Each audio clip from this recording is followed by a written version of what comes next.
Muy buenas tardes a todas y todos. Rogamos a la... Good afternoon. I would ask everyone please take your seats so we can start our session. So we can resume our session this afternoon.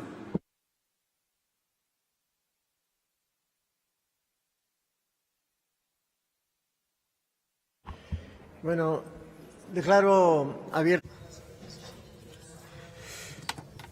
Well, now we are kicking off our second plenary session of the 53rd regular session of the GA. We will resume the dialogue of heads of delegation, strengthening a culture of democratic responsibility, promotion, protection, and equality of human rights in the Americas. I would remind heads of delegation and the preordained order, as we agreed, please stick to your 6 minutes. And I give the floor now to the Minister of Suriname. Thank you very much, Chairman of the General Assembly, Minister Roberto Alvarez. First of all, congratulations on your election as the President of the 53rd General Assembly. From our own experience here at the same organization, we know that we are in good hands. Mr. Chairman, you have the full support of the Surinamese delegation. Mr. Chairman, Secretary General of the OAS, Assistant Secretary General, colleague ministers of foreign affairs and head of delegations, permanent observers, staff of the OAS General Secretariat, ladies and gentlemen. This year we are meeting in our own house of the Organization of American States in Washington, D.C., which in my view was a good decision given the circumstances. The theme for this year's General Assembly is, as you mentioned earlier, strengthening a culture of democratic accountability with human rights, promotion, protection, and equality in the Americas. It is indeed time to not only deal with reports, resolutions, and declarations, but to strengthen in a real way the core norms and values of what the OAS stands for. A culture does not consist primarily of written laws and regulations, but represents something that binds and commits people together. This organization has valued and should continue to value democracy, sustainable development, multidimensional security, and human rights. These are the 4 pillars which are at the core of the OAS culture. And when we lose those core values, the OAS probably have lost its prime reason for its existence. Mr. Chairman, ladies and gentlemen, a culture is being strengthened when people interact and show respect for the core norms and values. Likewise, when the nations of the OAS interact, we should respect the pillars upon which our organization was built.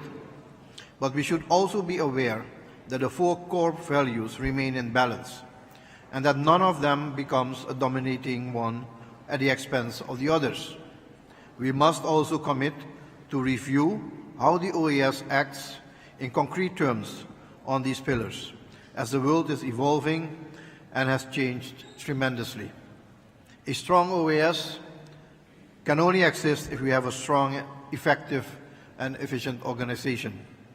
The trend of the finances of this organization, however, is not helping in this respect. We have to be aware that too small a budget will mean an undermining of the capacity of the organization and its secretariat to live up to the expectations. In fact, as we see it, we already see the consequences of a small budget on the presence of the OAS in member states. Many local offices have not been able to perform their normal duties because they simply lack the minimal staff. This sends the wrong message. If we really want to strengthen our OAS culture, we should demonstrate that through strong local OAS offices who can disseminate this culture in the member states. Mr. Chairman, the OAS must be a place to build unity, not divide, to be inclusive and not exclusive. And I believe that we still have some work to do in this regard. There are a number of issues which confront us in the region, and the OAS, as the principal political and multilateral forum in the Americas, must be a force of assistance and support. Climate change, clearly, is the buzzword, and an important one, because it has become an existential threat for many small member states. My delegation is glad that this issue has also become a clear priority for the OAS, and we wholeheartedly support the resolution on enhanced access to climate financing. Another issue is regarding sustainable development, one of the most important issues in our region currently, because more development means a better life for more of our citizens. We support this resolution to strengthen the Inter-American Council for the Integral Development, CD, but also the resolution on the Committee of Ports and the resolution to renew the mandates of CD. But we also support the inclusion in the agenda of the OAS, the Multidimensional Vulnerability Index, and the Bridgetown Initiative as standing items to be further discussed and decided on. In our view, these are fair and just needs expressed by small and vulnerable economies in the Americas and can be beneficial to all in our hemisphere. These are threats to democracy which are recurring every so often. We have seen what has happened in Haiti, Venezuela, Nicaragua, and Peru, but also the attempt to assassinate the Vice President of Argentina and the attempts to attack the symbols of democracy in the United States of America, Brazil, and Suriname. We have to remain alert to speak out as an OAS, but also to reach out and take initiatives to improve situations. We must engage as well in our societies, especially NGOs and interest groups, to build strong and resilient democracies and societies. We have the Inter-American Democratic Charter, which in Article 1 clearly states that, and I quote, "The peoples of the Americas have a right to democracy and their governments have an obligation to promote and defend it." End of quote. And in the same article, it is written that democracy is essential for the social, political, and economic development of the peoples of the Americas. We have a resolution to remind us that 50 years ago, there was a bloody coup d'etat in Chile, and that such things should not happen anymore. We also have a resolution to commemorate the legacy of former OAS Secretary General João Clemente Baina Suarez, who was instrumental in promoting peace and representative democracy. Furthermore, we have a declaration approved today to commemorate the legacy of former President Jimmy Carter, who made very valuable contributions to peace, stability, development, and democracy in this hemisphere. On the whole, the hemisphere has moved toward more democracy than 50 years ago, and we are thankful for people such as Baina Suarez and Jimmy Carter to have contributed to that situation. At the same time, Mr. Chairman, there is a resolution on the strengthening of democracy, which has many useful elements.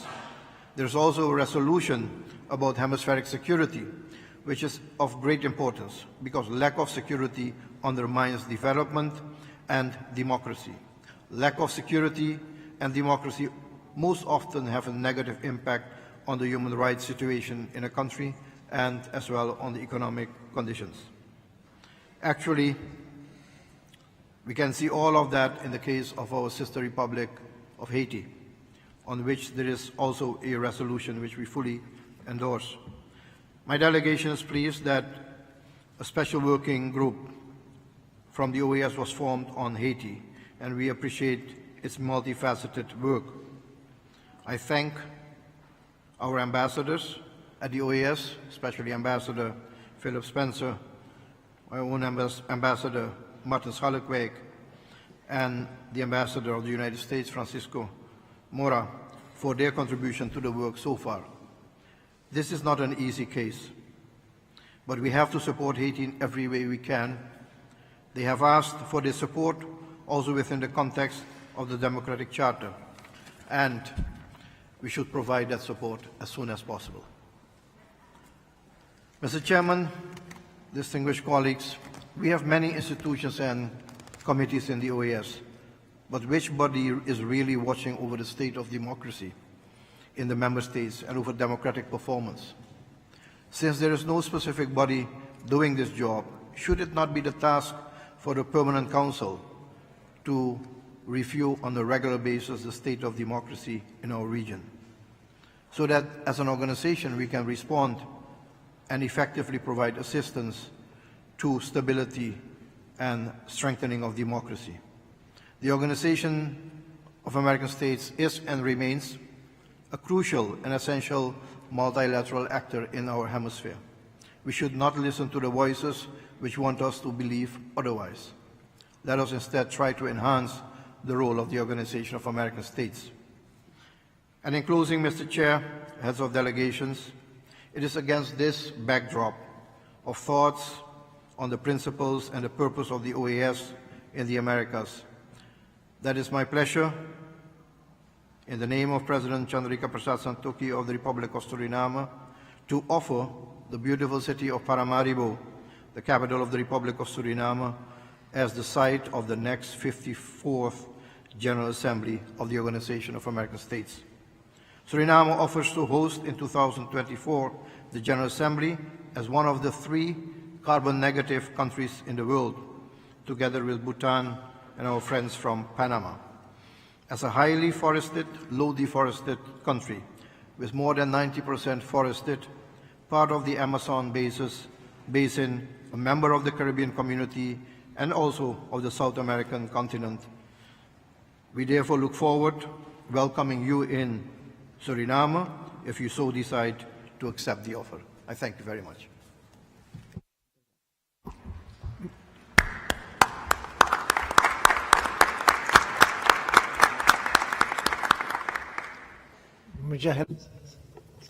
Thank you very much, Minister. I thank you for that offer. We'll all be thinking now about Suriname for next year. Thank you very much.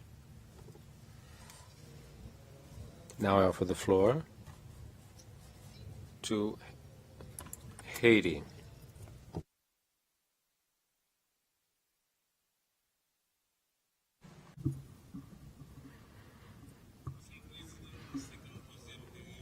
Distinguished Chair of this 53rd Regular Assembly of the 53rd Regular Session of the General Assembly, the OAS, distinguished Secretary General, distinguished Assistant Secretary General, heads of delegation, representatives of members of observer countries, ladies and gentlemen, friends all, it is my high honor to be able to convey to you the salutations of His Excellency Ariel Henry, the President of the Republic of Haiti, who has entrusted me with conveying his wish that this be a wonderfully successful General Assembly. Mr. Chairman, I greet you and I greet the manner in which you are directing our work. We are well aware of the high responsibility that you've taken on and the deep appreciation of my delegation. Ladies and gentlemen, at the start of this great yearly reunion, that is our General Assembly, we have an opportunity yet again to turn our attention to all of the elements that weigh on the rights of human beings in our hemisphere.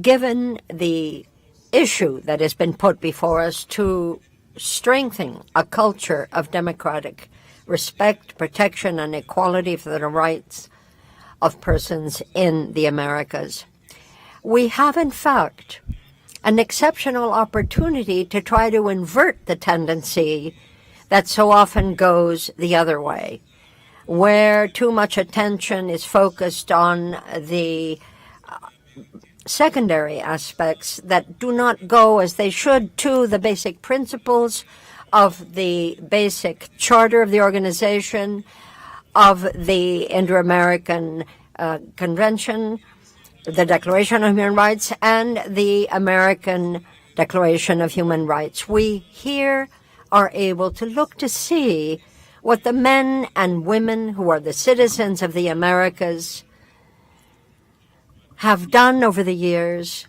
as renowned as their struggles have been through the years, through the centuries, fighting against sometimes insurmountable challenges to muster their economic and social energy to seize the opportunities that are before them and to fight against the challenges.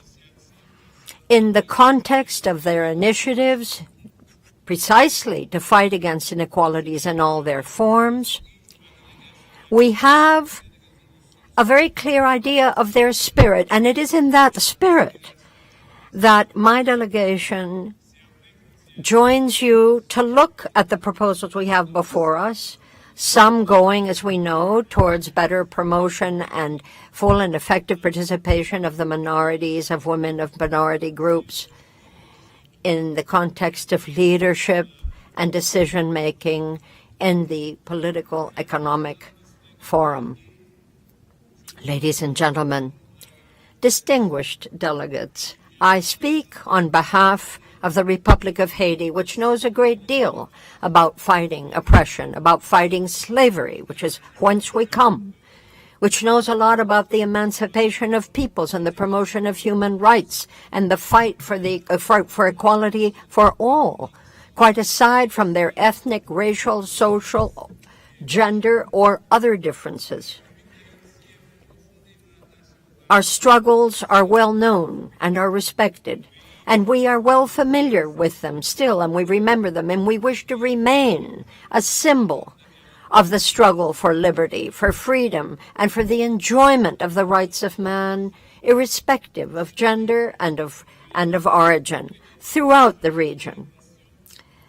Above and beyond the most felicitous statements of good intent and hortative wishes, we hope that we will be able to spot the major challenges, the ones that really must arrest us.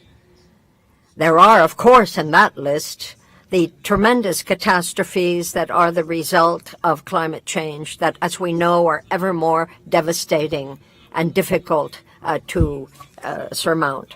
There is also then the fight against poverty, the need, the ongoing struggle to make lives more bearable, particularly for those who are hardest hit.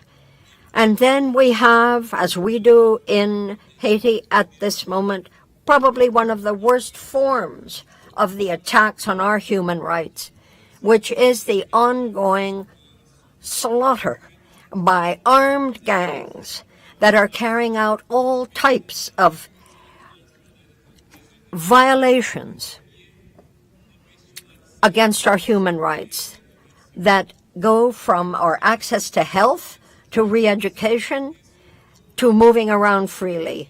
This bears heavily on our society. The toll is incalculable.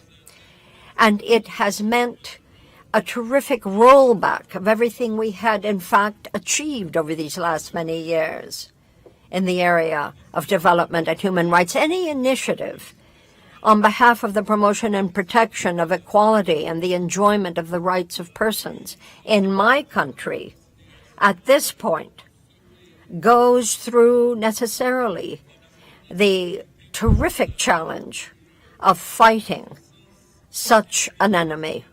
I invite every single member state to join us in implementing Resolution 2645 of the Security Council Resolution of the United Nations that requests that all member states stop the transfer of light weapons, small caliber and large, towards any group that participates in gang violence, in any type of criminality or violation of human rights in Haiti.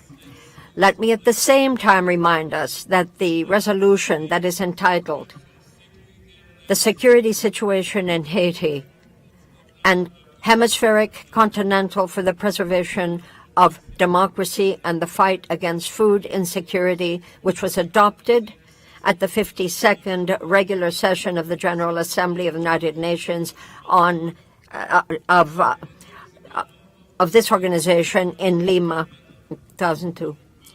We ask that any country that can rally round the Republic of Haiti to assist us to do better and to train our port authorities to be able to better detect small and light weapons, as well as to train our national police in Haiti in order to buttress security in the metropolitan area in Port-au-Prince and to stop the terrific expansion of armed gangs that is literally terrorizing our population round the clock. Marielle Henry, our Prime Minister, has in that spirit just requested an international rallying round the national police in Haiti, a robust strengthening of our means by which to improve our security throughout our territory and assist us in moving resolutely toward new elections at which our people will have an opportunity to choose those who will lead us forward on to a better reality, a happier tomorrow.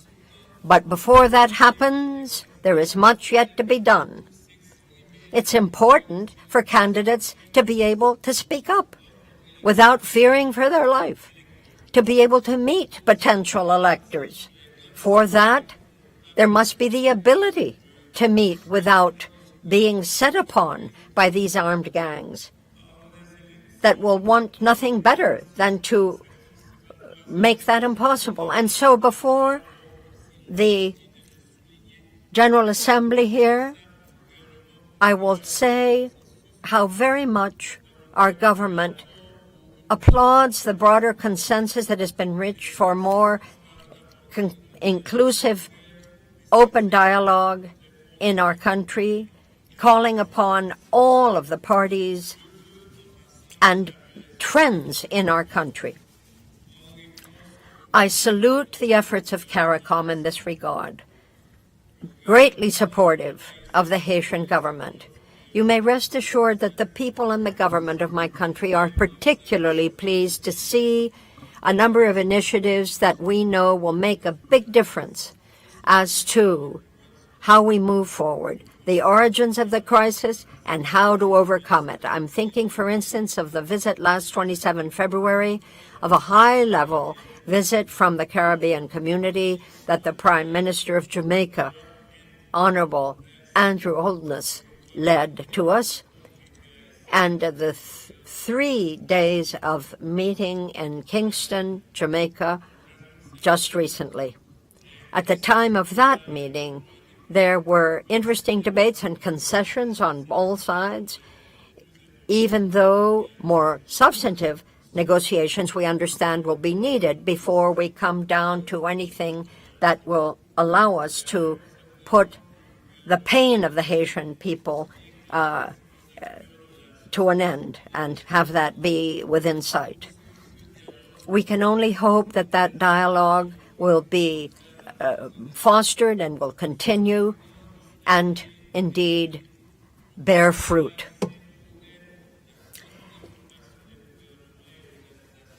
Mr. President, as you know, all of the organizations that are part of working against this deterioration of the security milieu in Haiti are eager to do their part.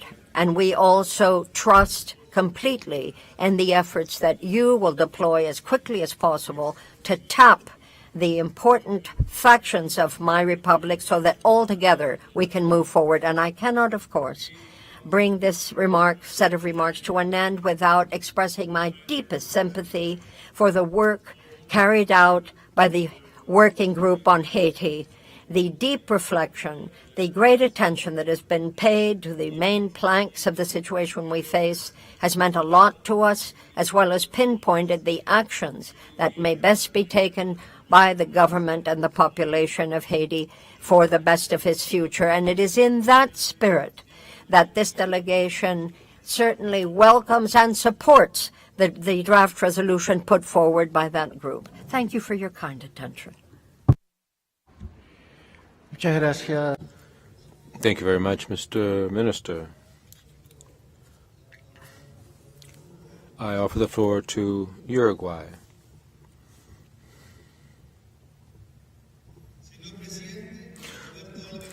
Mr. Chairman, Robert Alvarez Hill, Secretary General,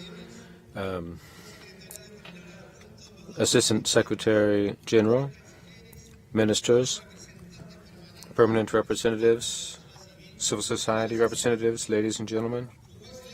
Uruguay celebrates our holding this session of the General Assembly of the Organization of American States here, headquartered in Washington, the home of the OAS. Understand that the topic of this edition, strengthening a culture of democratic responsibility with the promotion, protection, and equality for human rights in the Americas, is particularly important in a regional and global context in which democracies face a host of challenges. There are structural problems such as poverty and inequality, in addition to pressing matters stemming from climate change, natural disasters, pandemics, impact of technologies on the workplace and on our security. Our country is aware of the fact that democracy is not perfect, but it is the system of government that best protects freedom and human rights. It ensures the participation of citizens,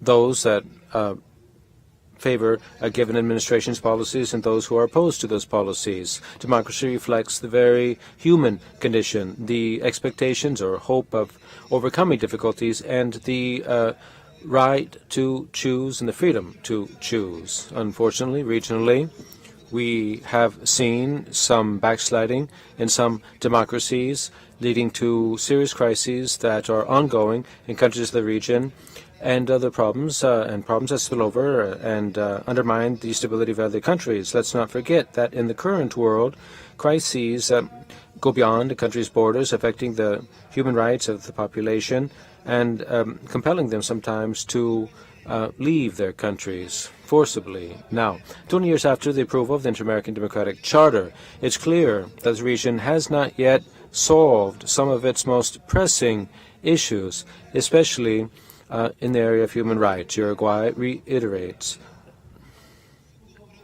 its commitment to the key principles of the OAS, and as a founding member of the Inter-American Human Rights System, the Inter-American Human Rights Court, and the Inter-American Commission of Human Rights. This system is key to protect those citizens that are particularly vulnerable, especially children and adolescents, persons with disabilities, Afro-descendants, LGBTQI persons as well. Uruguay has spoken out in the Permanent Council and other venues, the OAS, in defense of these sectors and the vulnerable people, supporting the inclusion of concepts and terms such as intersectional approach, women and girls and all their diversity, sexual and reproductive rights, equity, gender equity and equality, sexual orientation, and gender identity. Current circumstances internationally call for us to bring to bear effective responses. The government of Uruguay prioritizes now and has always prioritized strengthening the inter-American system and multilateralism. Generally speaking, we believe that the actions of the OAS are key, necessary, and irreplaceable in its four pillars: democracy, human rights, development, and security. That's why our steadfast commitment to the OAS is unwavering. We are aware of the financial straits the organization finds itself in, which has made it necessary for it to tighten its belt and prioritize its work areas. Just as other delegations, our country will make an effort to step up its contributions to the organization starting in 2024. We believe that this budgetary improvement will also reap benefits in the work that the OAS does in the different countries. We are interested in continuing to work with this organization on emerging topics that affect the unity in our countries, such as pandemics, cybersecurity, working together on priority issues for our country, such as women's gender, peace and security, the rights of children and adolescents. Lastly, we reiterate our commitment, that is Uruguay's commitment to this, our organization, and Uruguay's will to continue working together to ensure that we make progress in those areas of interest to the hemisphere to find solutions to problems that affect all of us. Thank you. Thank you, Foreign Minister. For the floor to the representative of the Dominican Republic.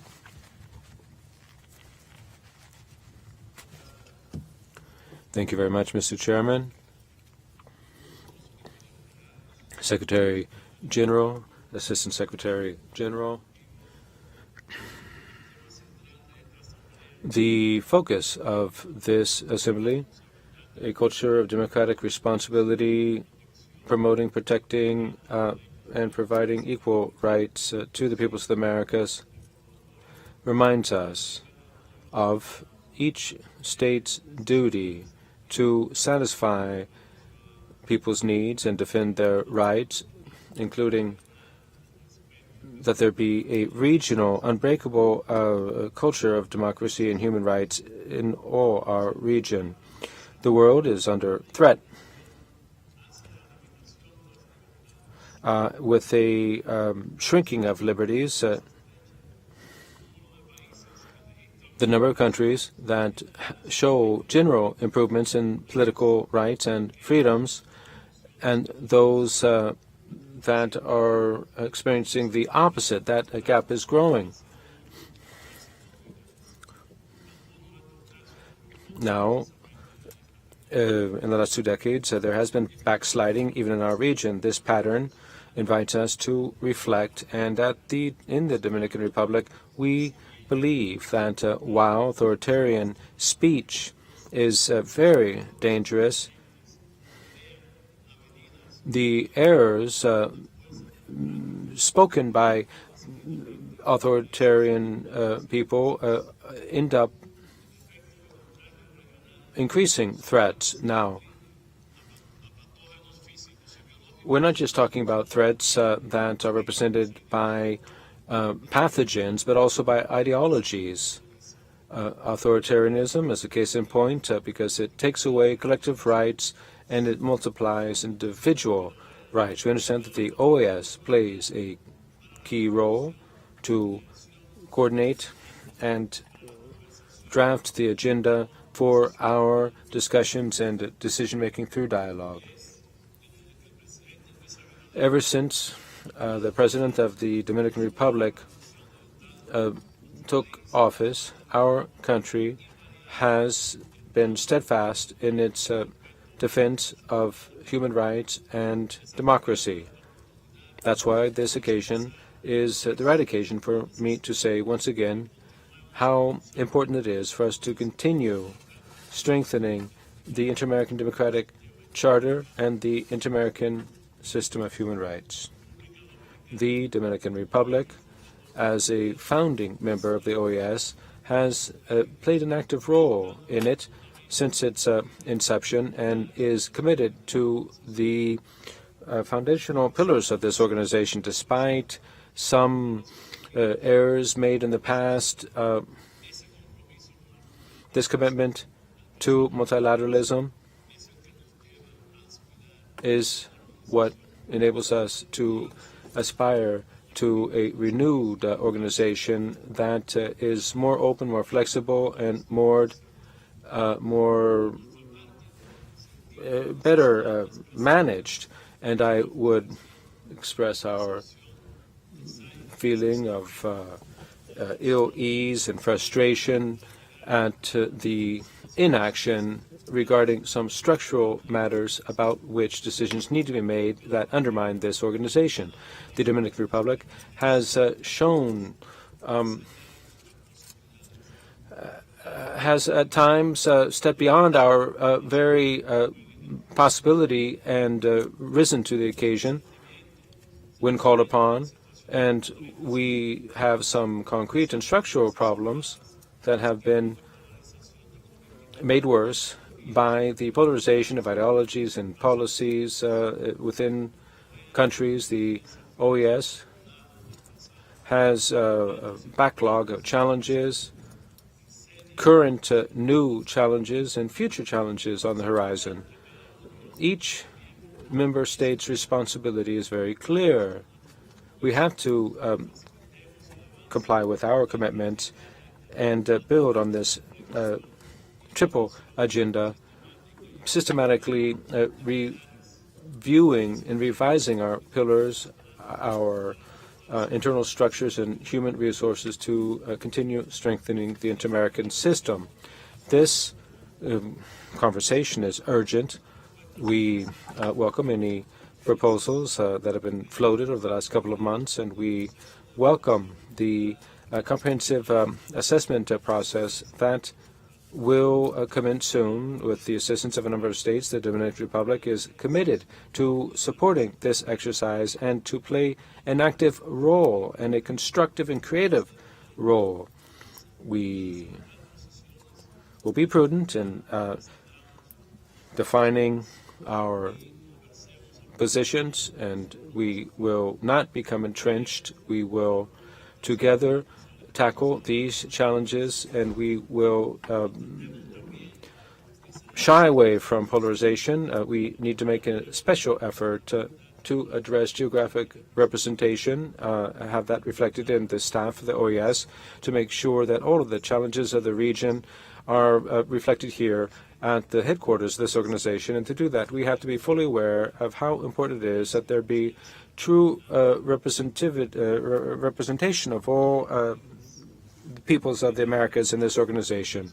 So allow me to return to a topic that at this and other multilateral fora we have raised a number of times. That's the crisis in Haiti, and the solution to it can only come from Haitians. It's essential for the Dominican Republic to continue talking about the pressing issues in Haiti.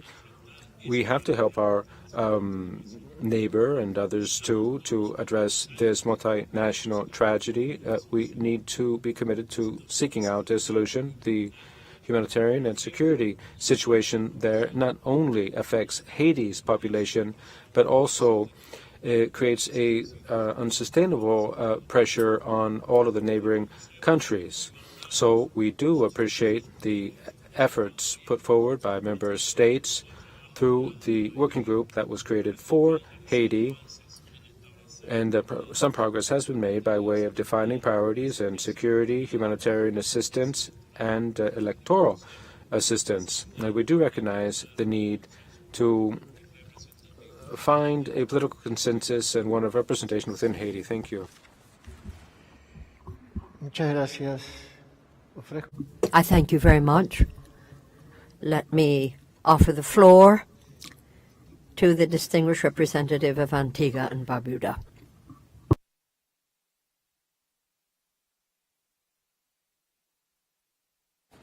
Thank you very much, Mr. Chairman.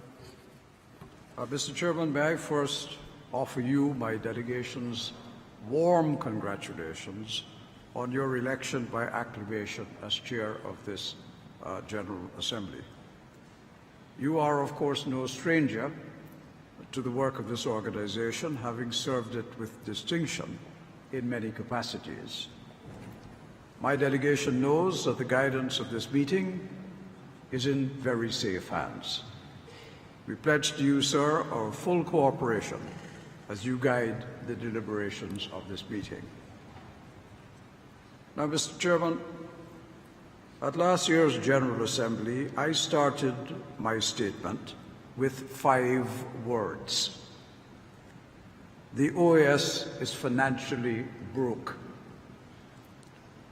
It is disheartening to note this year that the financial challenges still persist, hindering the organization's ability to effectively carry out the mandates that we, the member states, have assigned to it. This organization should stand as the shining symbol of our country's collective work in the promotion of democracy, human rights, multidimensional security, and integral development. However, the lack of adequate financial resources has dimmed this organization's light, making it a shadow of the vibrant force it could and should be. The projected 2024 program budget offers little resolution to its dire situation. We will attempt to sustain with $91 million an organization that needs at least $120 million to perform optimally. How could that be right? This imbalance has resulted in a significant backlog of mandates as the Secretariat struggles to meet its obligations with limited financial resources. Naturally, this has created an atmosphere of uncertainty for the organization's staff, leading to a steady exodus of talented individuals seeking greater security and better prospects elsewhere. Mr. Chairman, Antigua and Barbuda is keenly aware of the financial challenges that confront all member states, including ourselves. But here's the reality. Among the many international organizations to which our member states belong, this OAS has the least costs for subscription. Yet our member states pay their compulsory dues on time to other more expensive organizations, but not to this one. How could that be right? Remarkably, if any member state never paid 1 cent to this organization, it could continue to speak, to vote, and even to chair the Permanent Council or this General Assembly. There is nothing in the rules to prohibit it. How could that be right? The Audit Committee has officially warned all of us that, quote, for over a decade, the in-year budget is dramatically insufficient to meet the programmatic and administrative requirements of the OAS, unquote. But no action has been taken. For 7 consecutive years, the Audit Committee has recommended that the prompt payment discount be discontinued. That too has gone unheeded, particularly by the countries that could most afford it.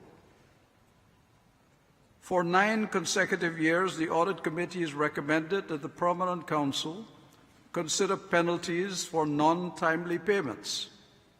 That too has also been resisted. How could that be right? Mr. Chairman, this organization still includes in its books of account contributions from countries that have severed ties and are not paying 1 cent in dues. This accounting fiction misrepresents and distorts the organization's true financial situation, simply because a few countries want to maintain the myth of the membership of Cuba and Venezuela in this organization. Yet, the only purpose that this empty seat serves is as a resting place for my briefcase. And the only way that we can change that farcical situation is if we secure a 2/3 majority, which 2/3 majority is 24 votes. And why 24? because we are forced to calculate the two-thirds majority not on the basis of our actual 33 member states, soon to be 32, but on the myth of 35 member states. Effectively, we have given Cuba and Venezuela an unwanted veto over voting in this organization. How could that be right? Mr. Chairman, there have been several attempts to sacrifice the development pillar to remedy the financial shortfalls of the OAS. That practice must stop. Antigua and Barbuda reminds all member states that the development pillar of our organization is of equal importance in shaping the future of our nations. By continuing to uphold this pillar strongly, we can continue to harness the collective strength of the Americas and tackle common challenges such as pandemics, transnational crime, smuggling of weapons, trafficking in persons, and the conditions that cause irregular migration and refugees. That not one of our countries can manage alone. Mr. Chairman, moving beyond the internal challenges of the OAS, it is crucial to acknowledge the critical issues that confront all our nations collectively. Climate change poses an undeniable threat to our hemisphere, and we must collectively work to mitigate its impacts. The regions of the Caribbean and Central America are especially vulnerable. Rising sea levels, extreme weather events, droughts, and coastal erosion endanger economies, cultures, and the lives of our people. It is imperative that we take immediate and decisive action to address climate change, supporting adaptation measures and sustainable development. And if we do not, the consequence will be more refugees, more irregular migration, and in some cases, the extinction of societies. The OAS, as our leading political organization, has an important role to play as an agency for advocacy, for creating international partnerships, and for building hemispheric cooperation. But, Mr. Chairman, it must be given the resources to do so.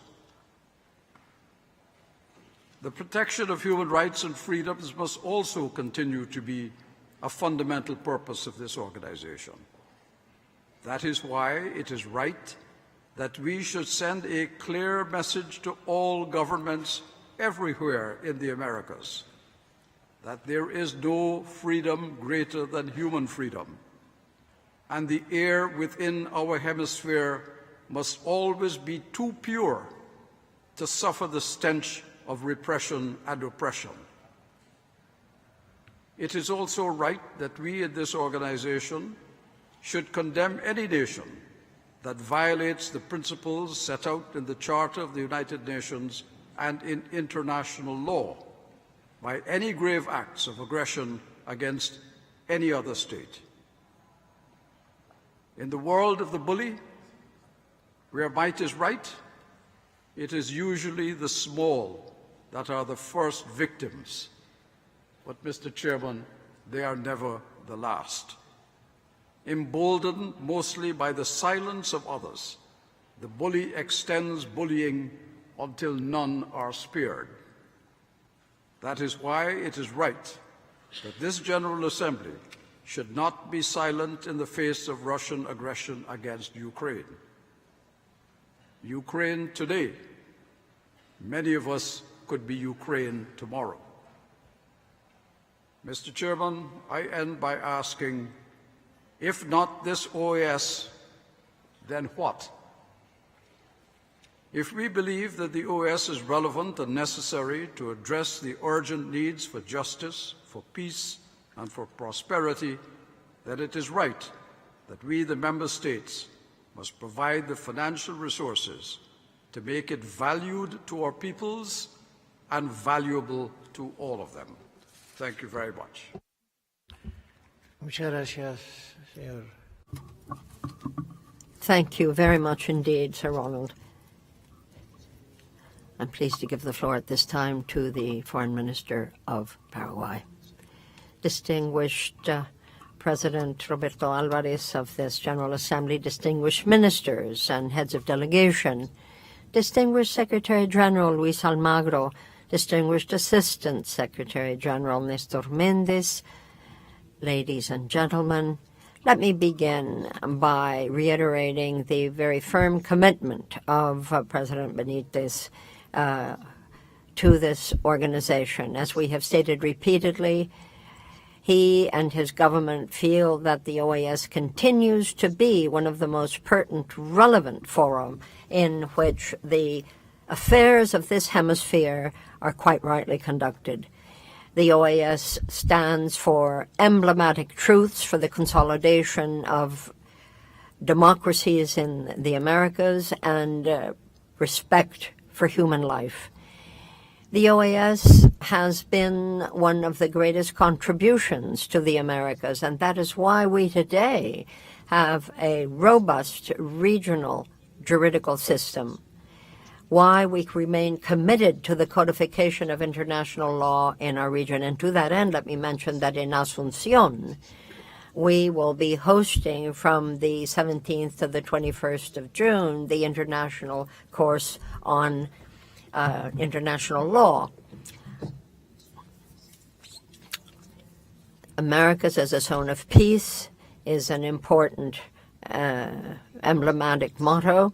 It is just 100 years of the adoption of the Gondra Pact, by the way, the first regional instrument that sought to prevent and avoid conflicts among American states. That was a very significant contribution to peace and hemispheric relations. This commemoration, this marking of the centenary, we think is quite proper. It marks pacific coexistence and cooperation among nations as sine qua non conditions for shared development and prosperity. Excellencies, Paraguay is an ally in the defense of the values that this organization stands for, the respect for democracy, human rights, and the rule of law. In that same line, we participate actively in a number of different fora. This underscores our commitment to cooperation and more effective and efficient multilateralism. Our representatives are on CICAD, the Latin American Juridical Committee, the Center for Justice in the Americas, and the Parlaméricas. 3 of these important positions are held, by the way, by women. Furthermore, I'd like to mention that Maria Julia Garcete, the first Paraguayan to have been picked at Elin, and we are very pleased by the trust that the Secretary General has recently expressed in the figure of this renowned and beloved Paraguayan citizen. The promotion and protection of human rights is paramount for us. We're working very closely in that regard with the Inter-American Court, as well as the Inter-American Commission on Human Rights, and we are expecting briefly a visit from the court to look at the situation of 3 indigenous communities that have been supported by the Paraguayan state. I'd like also to take this opportunity to applaud the electoral observation missions that have so much contributed to democracy in my country and in others. We recently chose our new authorities in an atmosphere of clarity and justice, and we received a mission from the OAS that I will tell you was received indeed very warmly and made a difference. I can tell you that one of the greatest challenges that are fought are those that erode our enjoyment of rights and human rights broadly. Those evils need to be seen for what they are, and they need to be tackled at the root. We see in Nicaragua particularly the sort of deterioration that can occur when that is not the case. And what can I say about Venezuela, where the humanitarian chaos has led to the exodus, there's no other word, of millions of Venezuelans across the continent. And what can I say about the principles of cooperation and solidarity in this region? I can only say that we must continue to support that sister Caribbean republic, I speak there of Haiti, as it tries best it can to stand up to vicious international gangs. We in Paraguay will continue to support as best we can alleviating crises, knowing that our hemisphere needs peace and stability, but that's not all. We need justice. We need social justice. Hunger, poverty, the lack of solidarity cannot be held at bay forever. We know what the objectives are. We need a broader and more inclusive dialogue to attain those goals. And that is precisely what we would hope that these American states can do, and do better. To that end, we need the money necessary so to do. And that is why we absolutely support the increase in the budget so that the organization's programs and activities reflect its mandates. I can only point to the American Charter that enshrines our duty and commitment to our democracies. What is a democracy? A democracy is a form of government, of choice of governors and governments, but it's also an expression of the societies that we hope for, more inclusive, more just, more peaceful, offering greater liberty to all. Thank you, Chair. Muchas gracias. Thank you, Minister. I give the floor to the Bahamas.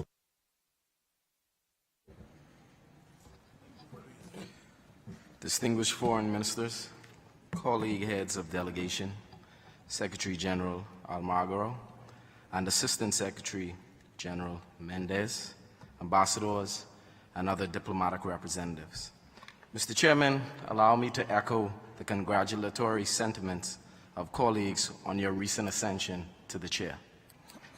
I bring warm greetings on behalf of the government and people of the Commonwealth of the Bahamas. It is indeed an honor to greet you all here in D.C. in the midst of what is a most auspicious time for my country and the wider Caribbean region. In a few weeks, CARICOM will celebrate 50 years of regional collaboration as the oldest remaining integration movement in the developing world. Similarly, next month, my country will also celebrate its Golden Jubilee Independence anniversary.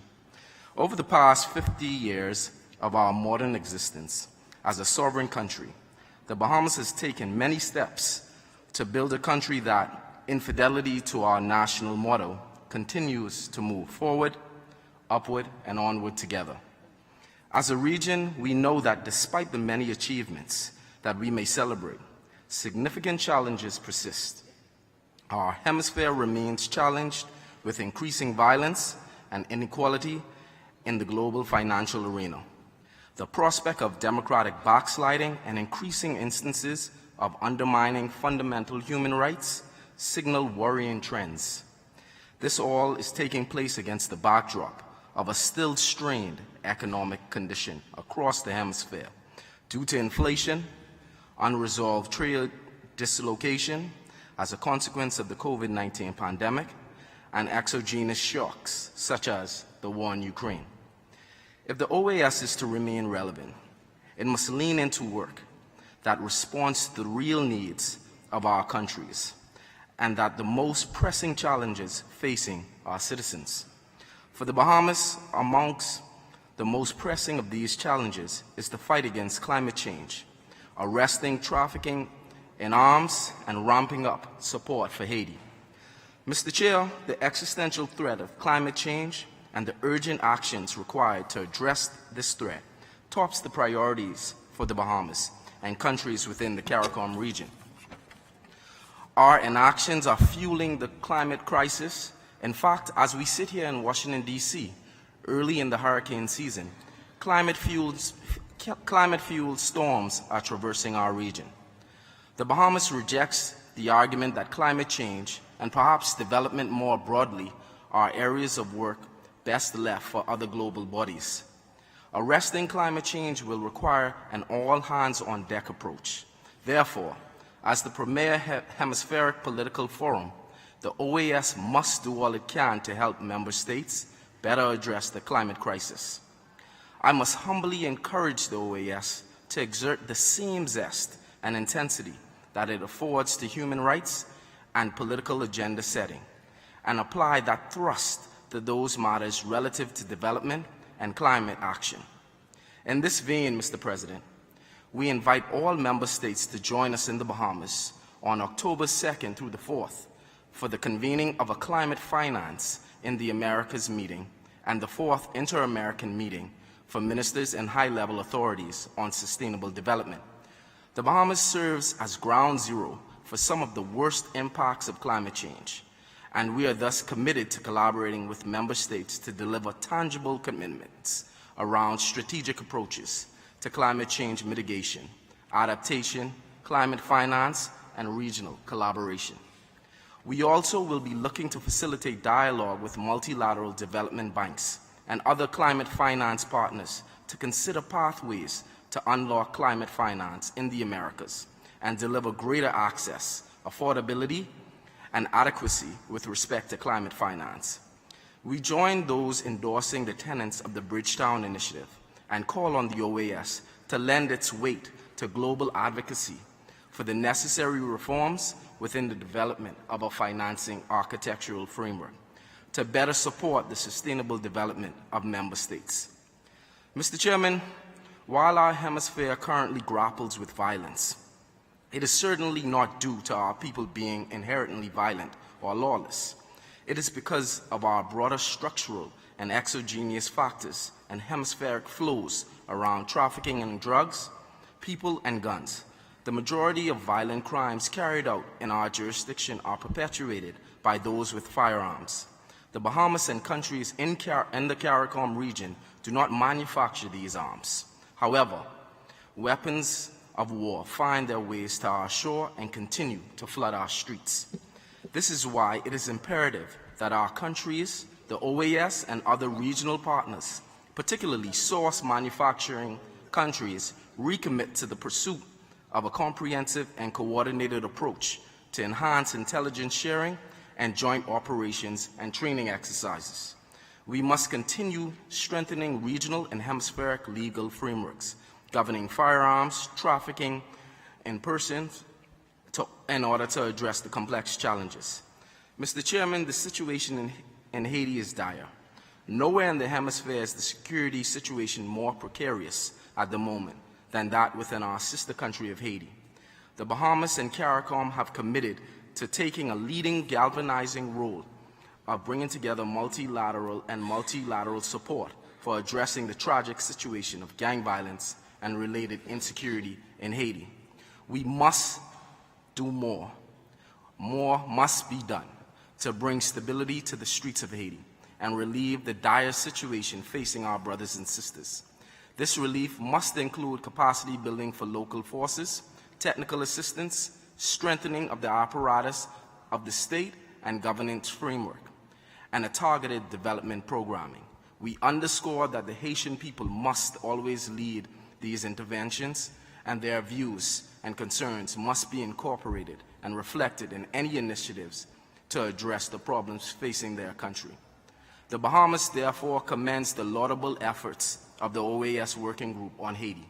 As a member of the working group, we will continue to advocate for greater inclusion and shall support any endeavor that will bring together all stakeholders from across the Americas to craft strategic approaches to provide support for amalgamating the security, humanitarian, and democratic challenges that Haiti continues to face. We implore those among us who are best placed to offer tangible assistance to help mitigate the security and humanitarian crisis in Haiti to join our efforts and provide as much support as they can. The Bahamas takes this opportunity to thank our international partners, including the United States and Canada for their continued support and contributions toward achieving the goal of a more secure and politically stable Haiti. Colleagues, we continue to assign as many mandates as we want to the organization. However, it is not fit for purpose or needs to be adequately resourced. Then our efforts are destined to fall short of our ambition. The Bahamas was pleased to join CARICOM and other colleagues in finally increasing the organization's budget ceiling after several years of real budget cuts that were imposed on the OAS. We hope that our actions will stem the tide of atrophy that has resulted in a reduction of the staff of the OAS by a resounding 33% over the past decade. We know more is needed to restore the core functioning that would exist had members taken the responsible decision to pay quotas on time and in full and account for the cost of living and inflation in budgetary decisions. Mr. Chair, in closing, I reiterate the desire of the Bahamas to preserve the goodwill and trust amongst member states that serves as the currency for multilateral collaboration, which will require navigating the delicate balance of promotion of the fundamental principles undergirding the organization without fear or favor and having respect for sovereignty. In the Bahamas, you will continue to find a committed partner working shoulder to shoulder as we continue to make progress on the project of building a more developed, secure, democratic, and rights-based Americas, and ensure we have an OAS fit for purpose for the critical work that lay ahead. I thank you, Mr. Chair. Muchas gracias, señor representante. Thank you very much. I thank you for your comment. Foreign Ministers, Secretary General, Assistant Secretary General, Excellencies, colleagues all. Mr. President, as this is the first time our delegation takes the floor, I also want to join in the sentiments of congratulating you on your ascension to the chair as President. I also want to tender apologies for the absence of our Foreign Minister, the Honorable Kerry Simmons, who is found in Paris and would have loved to be here today. Mr. Chairman, Mr. President, as we, the member nations of this august body, gather in the capital of the United States under the theme of strengthening a culture of democratic accountability with human rights promotion, protection, and equality in the Americas, we make bold to say that if we are to achieve the aspirations and ideals embodied in this theme, there must be a greater commitment to a comprehensive reform of this body. The long-debated reorganization has never been more critical than it is today. Distinguished colleagues, we have reached that historic inflection point in our existence where the ongoing diagnoses of the difficulties and challenges that we face in this organization will simply not suffice. Never has it been more of an imperative that we seek solutions to the myriad problems that daily beleaguer our already tenuous existence than it is now. This is not a time for more discussions or for half measures. Only strategic leadership, dogged determination, and the utmost integrity will lead us into the corridors of reform which are so fundamental and important to the future development of the countries of this hemisphere. Mr. President, we begin today in this deliberate manner to emphasize that over the past 5 years, it has become clear to the government of Barbados and Bridgetown that this organization, as presently constituted, is essentially no longer fit for the purpose for which it was founded. As we battle the headwinds of the global climate crisis, the remnants of the worst health pandemic that the world has endured in over a century, and that is still in many ways affecting healthcare systems and economies in the region, an energy crisis mostly caused by a conflict some 6,000 miles away, a food crisis spiraling out of control mostly because of that very conflict, gun crime and social instability. A sovereign state within this very fold of this deliberative assembly that is on the brink of social and economic collapse, and people dying every day as they attempt to cross the Darien Gap, seeking a new existence. Excuses for this much discussed revamping will simply not suffice. The OAS must work now and work better with the rest of this hemisphere in helping to fix these vexing issues. The definitions and doctrines of the past that once fueled the direction of the OAS are failing us today. It is therefore at this juncture that we must pause, step back, and pivot for the sake of this organization, for the sake of our people, for the sake of all of this hemisphere. What is required first and foremost is a renewed collective purpose and an enhanced contribution from all of the members that are gathered here today.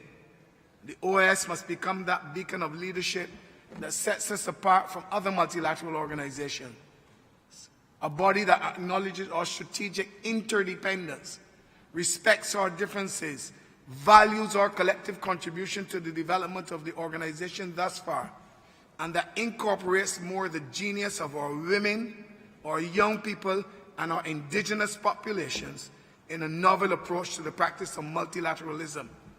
Our government in Bridgetown will simply not accept that we cannot do better.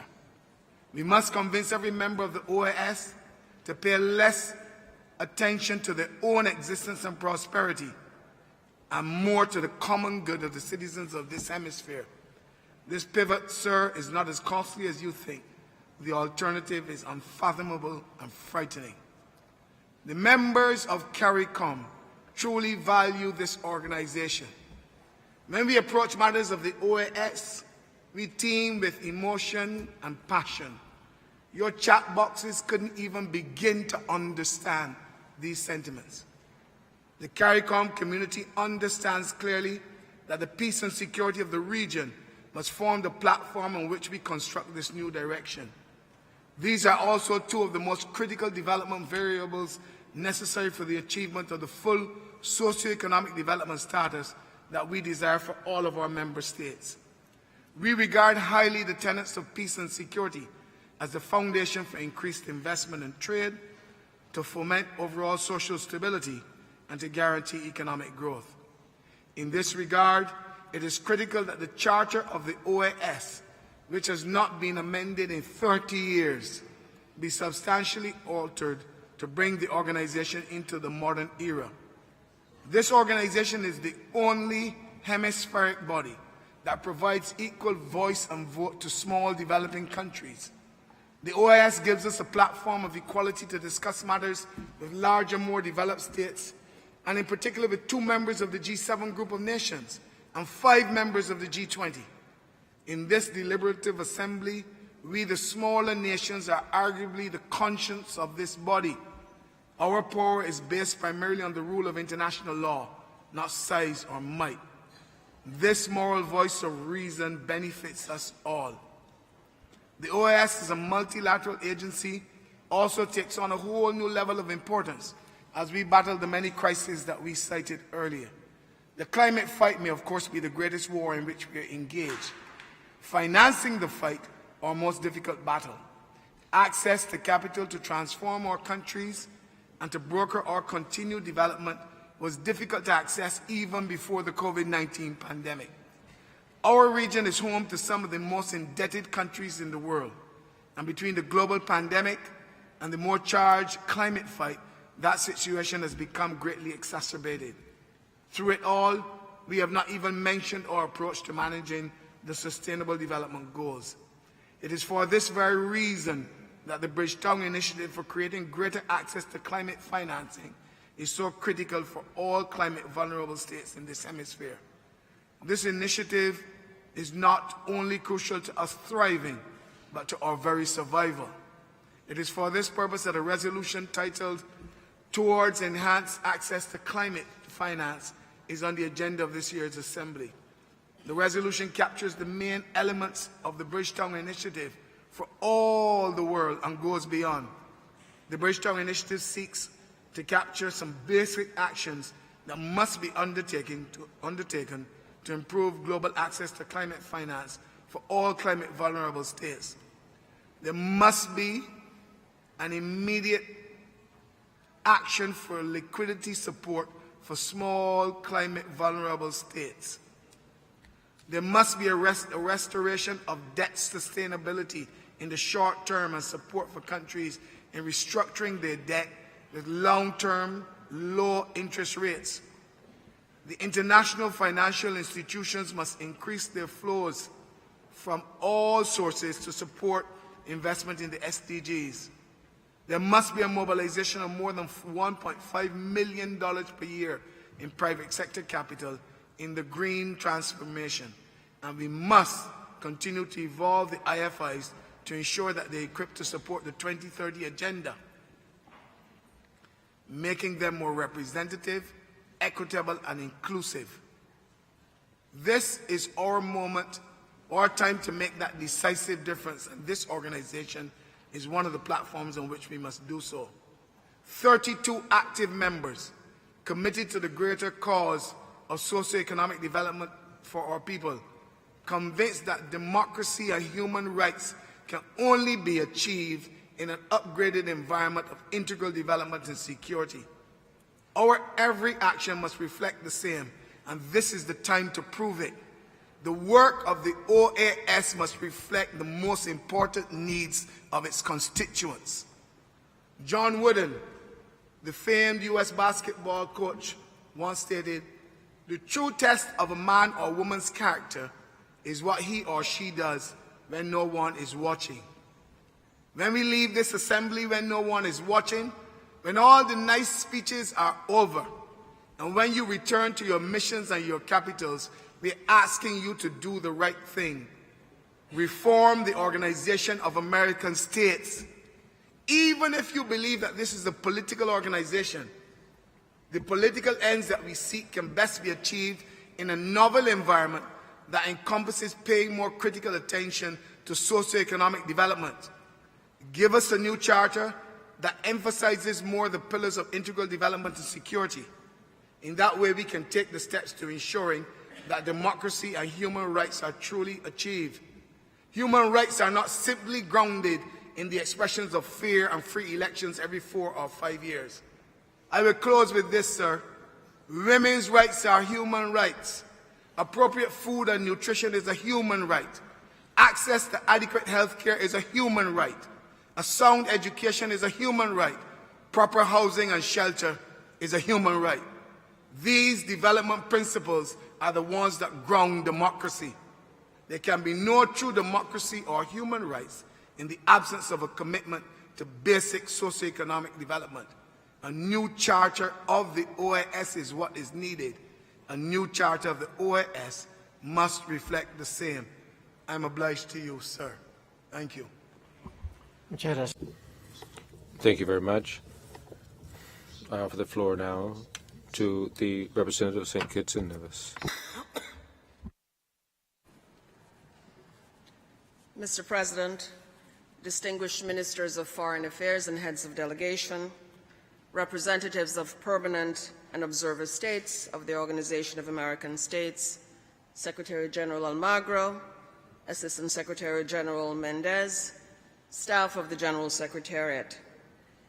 It is my pleasure to address this body on behalf of the government and people of St. Kitts and Nevis, and to deliver this statement on behalf of the Right Honorable Dr. Denzel Douglas, Minister of Foreign Affairs, who had to leave before this session. Mr. President, the delegation of St. Kitts and Nevis very much welcomes the theme of this General Assembly, strengthening a culture of democratic accountability with human rights promotion, protection, and equality in the Americas.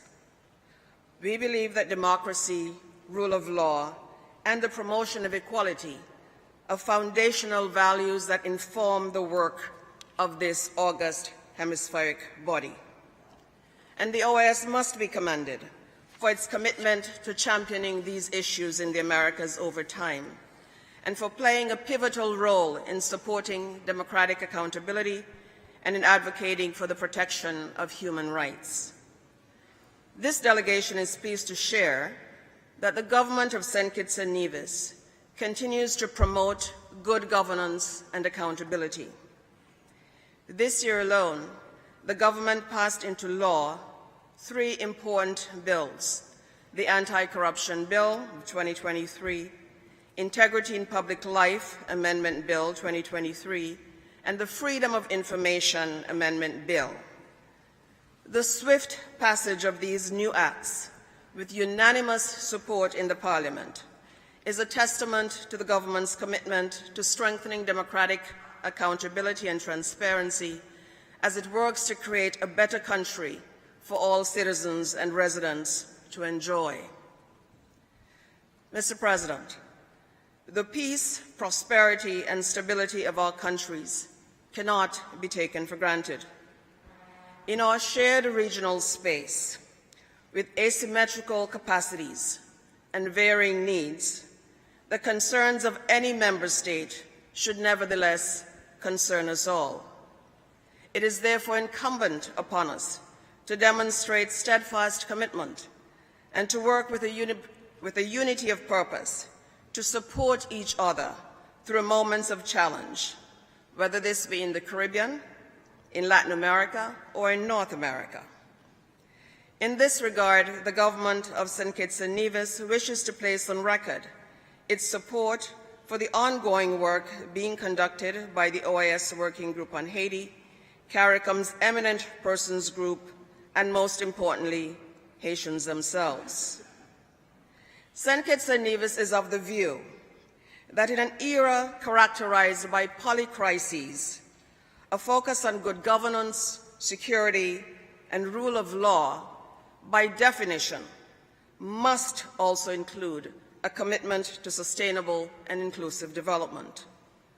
Addressing social, economic, human, and environmental development issues in the hemisphere has long been a fundamental part of the DNA of this organization, and it is integrated into every pillar of the OAS. This reflects the understanding that promoting and protecting the rights of individuals and communities are key to good governance and economic development. The 4-pillar construct of this organization, which recognizes the interconnectedness of democracy, security, the rule of law, and development, ideally positions the OAS at this time, at this juncture of history, to be an influential advocate and strategic partner on some of the most pressing challenges being confronted by member states, including the climate crisis and its impacts, including migration and human displacement, and the integrated management of shared cross-boundary resources. Earlier, one of our colleagues mentioned that water is likely going to be one of the biggest challenges that countries will face this century. The OAS has capacity. The OAS has been working on integrated water resources management for over a decade. Climate change, of course, has profound economic, social, cultural, and governance implications. And in a changing world, a rights-based, good governance, and resilient development agenda can no longer be put into separate silos. They must go hand in hand. In this regard, St. Kitts and Nevis looks forward to robust participation in the 4th Inter-American Meeting of Ministers and High-Level Authorities on Sustainable Development and Climate Finance in the Bahamas in October this year, which we hope, among other things, will close a major gap that must be bridged to ensure a sustainable, safe, and healthy future for all our peoples. We know that the OAS is whatever the member states want it to be. Charting a new path forward and creating the change we want, therefore falls on our collective shoulders as member states. Finally, Mr. President, St. Kitts and Nevis prepares to celebrate its 40th anniversary of independence this year. The Federation wishes to use this opportunity to renew its commitment to the OAS.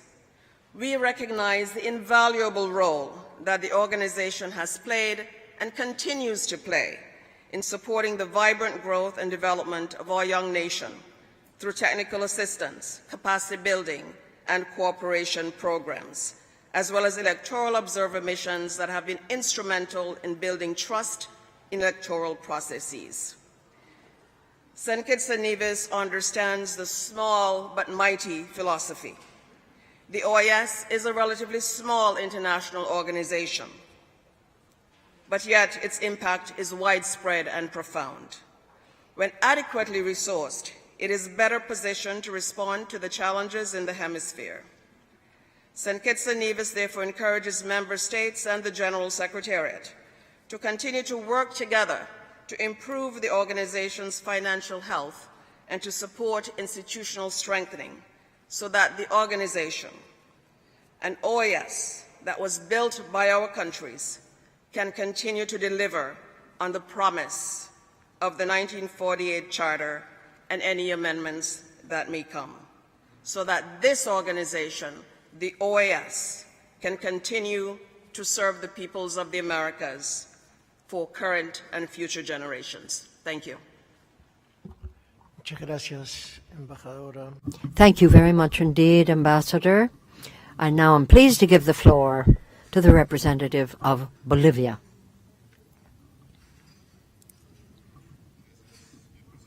Thank you, Mr. President. 70 years ago in 1948, we launched into the road to American integration at the 9th American Conference in Bogota, Colombia, based on the oldest such association that went back to 1895 and which is the most remote ancestor of multilateral groupings worldwide. And over the years, we have certainly gone through in the Americas moments of great sunshine and very dark periods. We've seen how this organization has sometimes been used for very dark motives and sectarian, in the case of Bolivian, for the undermining of democratically elected governments. And now we see again a strong interventionist attitude, acting differently depending on the crises and the countries in question. In some cases, the organization takes up unjustified harangues against progressive governments, and in other cases where we surely would have wanted the intervention of this organization because of grave human rights and violations of representative democracy, turns its face away and looks elsewhere. So here, although it is an international treaty, the Inter-American Charter has been evoked even more often than the foundational charter of the OAS, very often is used only to argue against certain governments in the region, and in others, yet again, as in the constitutional break of 2019 in Bolivia, well, the charter, who knew where that went? Nobody thought of it or mentioned it. So these organizations of American states bear certainly some consideration. There have been great changes, in some cases geared towards justice, democracy, and true solidarity among countries. In some cases a little later than we would have liked, but if we don't move on time, it'll be another kind of integration, rest assured, that will arise, because that's what history is all about. Now, the plurinational state of Bolivia is still waiting for a proper investigation of the role of the General Secretariat and the Secretary General in the 2019 democratic break. And let me tell you, we will not cease insisting until there is clarity with regard to these murky facts. We've said time and again how important it is that we have excellent relations with the world, bilaterally and multilaterally, based on democracy, based on the respect for human rights, fundamental freedoms, and certainly based on the principles of sovereignty, territorial integrity, and non-intervention in the rights of internal affairs of others. That is what the foundational charter of the OAS states, after all. Now, Chair, we have been saying for some time, skirting the systemic crisis that is every time more so, putting the entire planet at risk. Of course I'm talking about climate change. We better give it some more thought because we are all housed in Mother Earth. In this very region, the Americas and the Caribbean are at the very brunt of the climate change. Great drought in some places, terrific floods in others. Water, vital source of life, is ever scarcer. Bolivia has established the human right to potable drinking water and sanitation. That enough should be what the international community should recognize as a human right, that access to water. But the climate change crisis that is upon us should prompt us to look at our region and to think, after all, this is where our future generations will live. And everything that was stated here by Antigua, Barbuda, and the Caribbean, stated so eloquently, should be borne in mind. I can only hope that not too long from now, these basic elements will be broached here in this organization as what they should be, service to our peoples. Now, Chair, with few exceptions, a slowdown in the economy, an increase in public debt, is the scourge of a number and growing number of countries in the region. This level of indebtedness is very much due to health costs, transfers that had to be done because of COVID-19, but also because of the hike in the cost of fuel and raw material, basic commodities. We consider that the world economy at large is, in fact, facing great challenges. We in Bolivia have a very good policy of industrialization and the substitution of imports, and we've done pretty well. We wrapped up in 2022 with one of the lowest inflations, not only in the region, but in the world. And believe me, every Bolivian citizen is happy about that. We're talking about a model that is our own, that reflects our values culturally, economically, and we use our natural resources, pinpoint what is strategic, what are the key sectors of the economy, basic investment in the economy, the substitution of imports, as I've just said, the startup of our internal domestic market, security with food independence, the fight against poverty and inequality, to mention but these goals.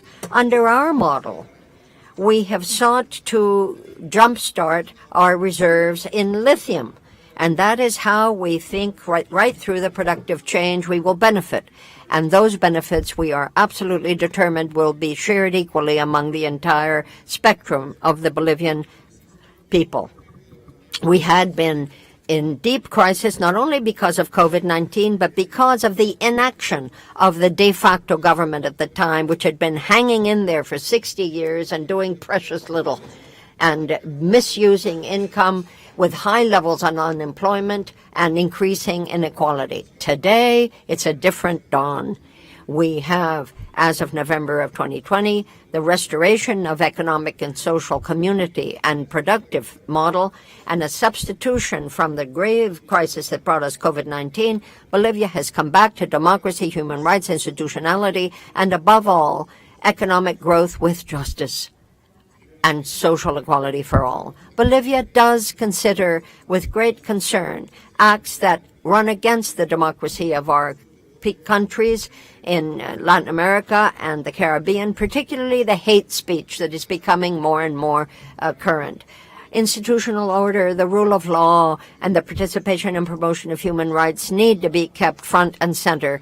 The institutional breaks and the inroads against our popular democracies seem to be, the easy target. And this coming from those who are most undemocratic, if I may say so. The judges, who are so unpopular, make us have to think again how we can work with a new set of institutions that may do better preserving the progressive democracies in this hemisphere. We're tired of being the scapegoats. And what can I say about the attacks against women and children in all of their diversity, not least the Afro-descendant and indigenous women and girls who live in poverty and in great state of vulnerability. As our President Arce Catacor said at the United Nations, we have been labored with archaic patriarchal systems. And in September of 22, at the GA Assembly, we said that we should launch a decade of depatrialization, bringing an end to all violence against women, and also to declare new forms of political, economic, and social and cultural systems that will better serve women. Mr. President of this 53rd Assembly, let me close touching on a fundamental issue for my country. If there is something we must recognize here, is that starting in 1979 at a historic assembly that was held in La Paz, at least a dozen times there was a dialogue on a solution to the maritime conflict between my country and Chile. Bolivia remembers at that General Assembly the need for dialogue between two sister republics in order finally to resolve a lasting and just overly long conflict for the continent. I hope it can be picked up. Thank you. The representative of Brazil has the floor. Senhor Presidente, Chairman of the General Assembly, ministers, heads of delegation, Secretary General, ladies and gentlemen. I'm honored to represent Brazil at this General Assembly of the Organization of American States. I come with the mission of bolstering the commitment of the President of Brazil, President Lula, to re-engage following agendas that will benefit our peoples. As a venue of dialogue of the countries of the American dialogue, the OAS is an important forum for us to address topics of mutual interest. We have the mission of working with our partners in the Americas with the spirit of cooperation, collaboration, and brotherhood that have always guided our international action in defense of common interests.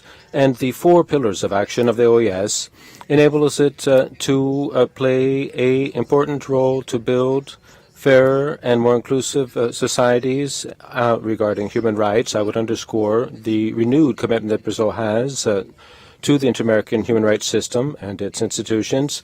We have the conviction that it's necessary for us to seriously and urgently fight against all forms of prejudice and discrimination that persist in many of our countries, as well as to promote economic, social, cultural, and environmental rights. Regarding democracy in a world in which we see a rise of extremism that threaten the foundation of democracies in our region, the OAS has a lot to contribute. I take this opportunity to express our appreciation for the work carried out by this organization in its electoral observation missions in the last elections held in Brazil. It was the third time that it was subject to rigorous scrutiny by the OAS, and that showed how safe, clean, and agile our electronic vote counting system is. Brazil is convinced that democracy, as the first article of the Democratic Charter of the Americas says, is essential for social, political, economic development of our peoples, and that the governments of the region have the duty to defend it and promote it.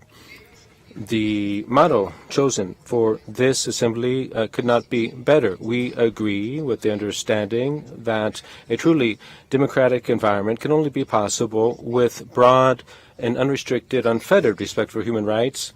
Let's not forget, however, that an effective democracy in the region can only be consolidated to the extent that we are capable of building fairer, more inclusive societies by promoting policies that ensure equal opportunities for everyone, men and women, and to reduce the levels of poverty. To deepen activities under the integral development pillar of the OAS within this context is also urgent.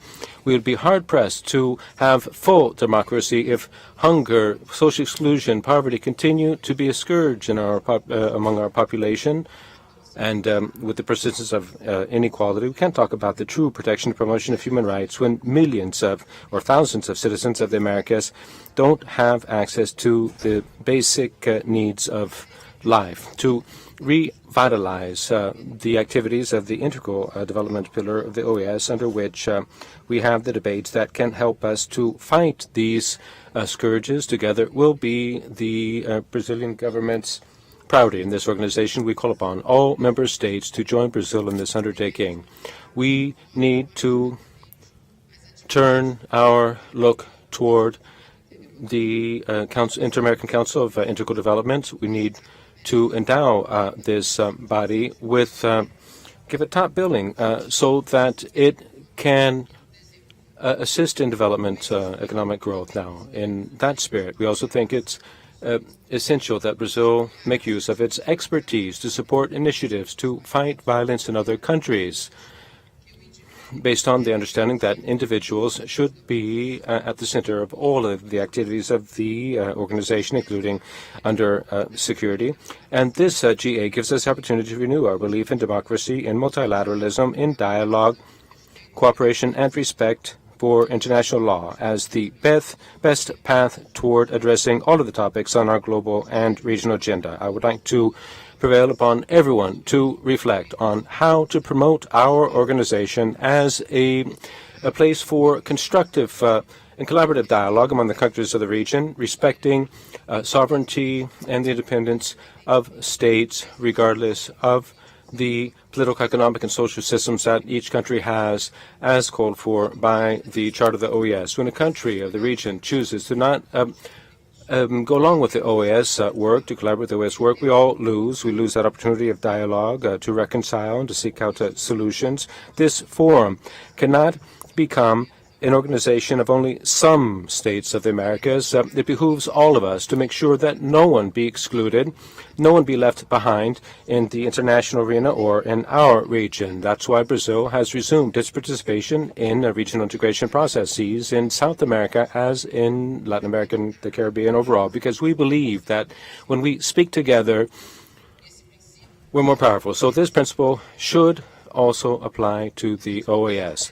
The activities of this organization in its 4 pillars should play a very important role in supporting the initiatives undertaken in countries for each to address its own problems and to promote the well-being of the populations of our continent.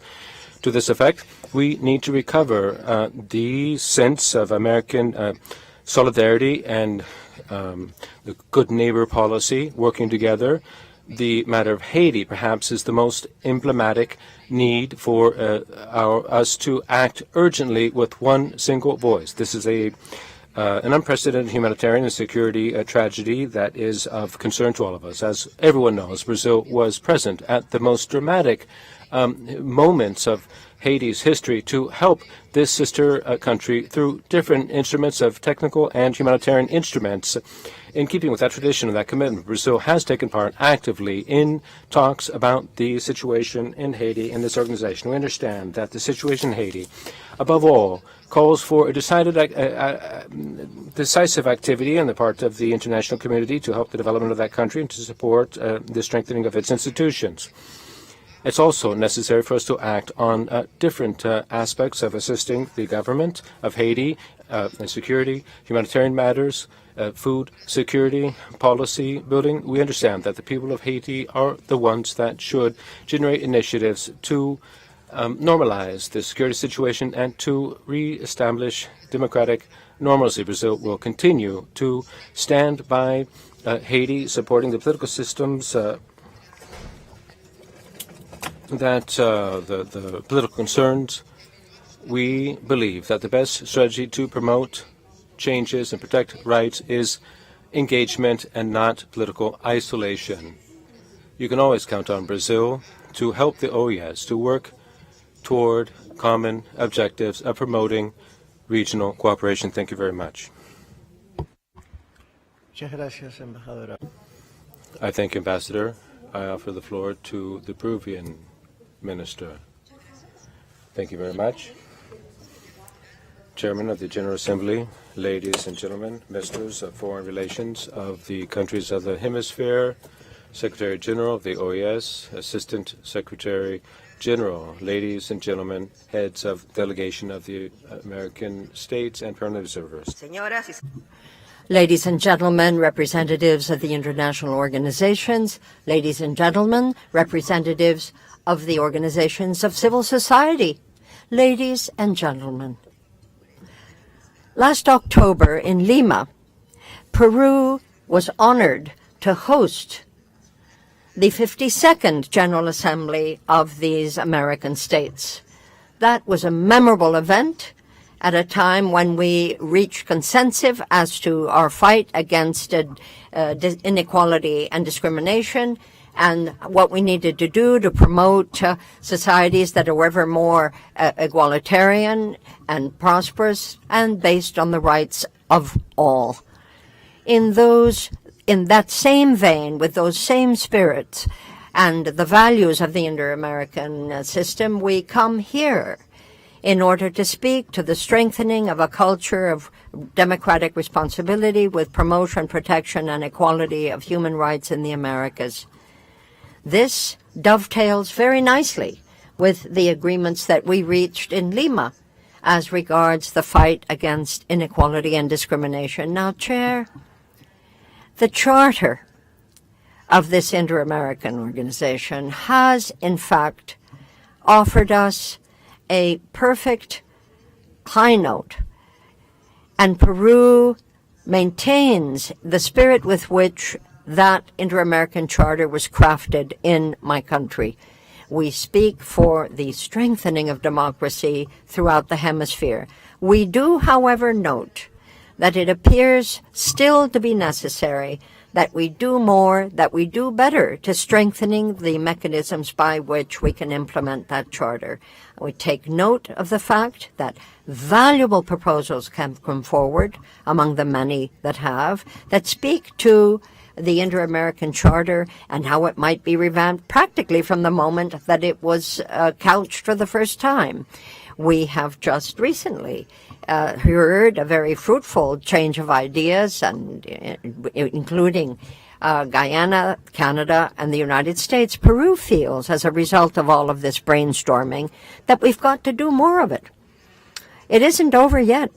We need to seize our accumulated expertise in order to delve into the experience that we have gleaned in that area and how best we can face the multiple challenges that are before us, the increasing number of problems that can, alas, lead to greater disenchantment with democracy and, alas, less and less interest in the institutions.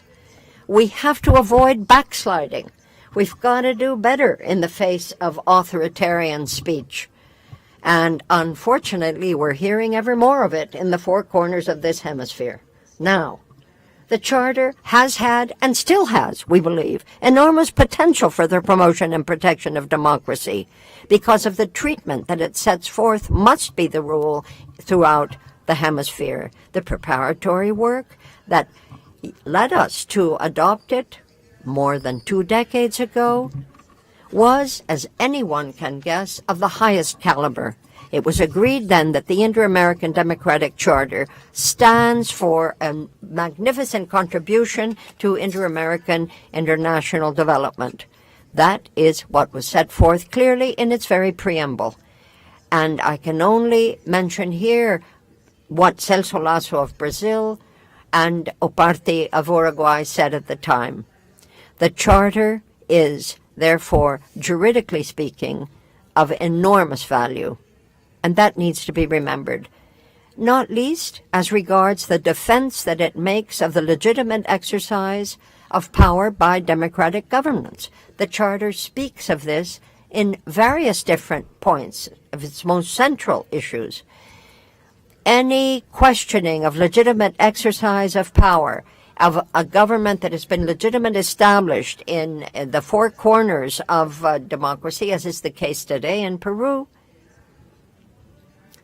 meets the spirit that is enshrined in that charter. It is satisfactory, therefore, to note that the international community recognizes that what we saw in Peru was a presidential succession that was constitutional in its nature. Now, there were divergent opinions. I don't say the contrary, but I think, and we all think, many of us think in Peru anyway, that this was a passing phenomenon. But both politically and economically, we have a hard job ahead of us. And this has to do with upholding the principle of non-intervention, particularly as regards defense of democracy. Now, we believe that this is the time when we would do well to call upon this hemisphere to renew its upholding of the principles enshrined in that international treaty. That and other binding instruments set this forth with very valuable detail. Non-intervention and the defense of democracy being the veritable cornerstones of the Inter-American Democratic Charter and our upholding of the political constitutions of our countries. Let me, if I may, just offer a couple of more thoughts on democracy. There can be no full-fledged democracy where poverty and inequality is rampant. This cannot be, well, on the list of what we hope to do more about as we move forward. Can't be put off. Democracy will not ever be complete and deeply rooted if it doesn't speak to more than half of the inhabitants of this hemisphere. I speak of females. Nor will it be valuable to the eyes of the younger generations and future generations if we don't do enough about climate change.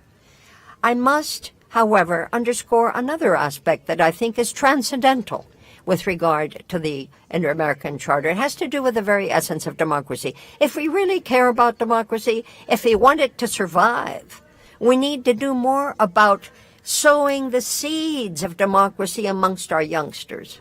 As Peruvians, we have seen, believe me, up front, how greatly challenged democracy can be, but we have been determined to do what we needed to do to overcome those challenges. And that culture of preservation and strengthening of democracy is, we believe, the buttress and the shield that we need against extreme movements that are rampant. And we need to be able to see them for what they are and choose the road ahead. Now,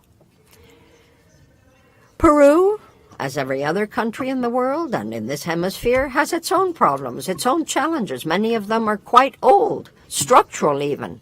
Others have sprung as a result of the coup d'etat of former President Castillo in December of 2022, just recently, where the constitutional order was broken, and the OAS and the Inter-American Commission at the time roundly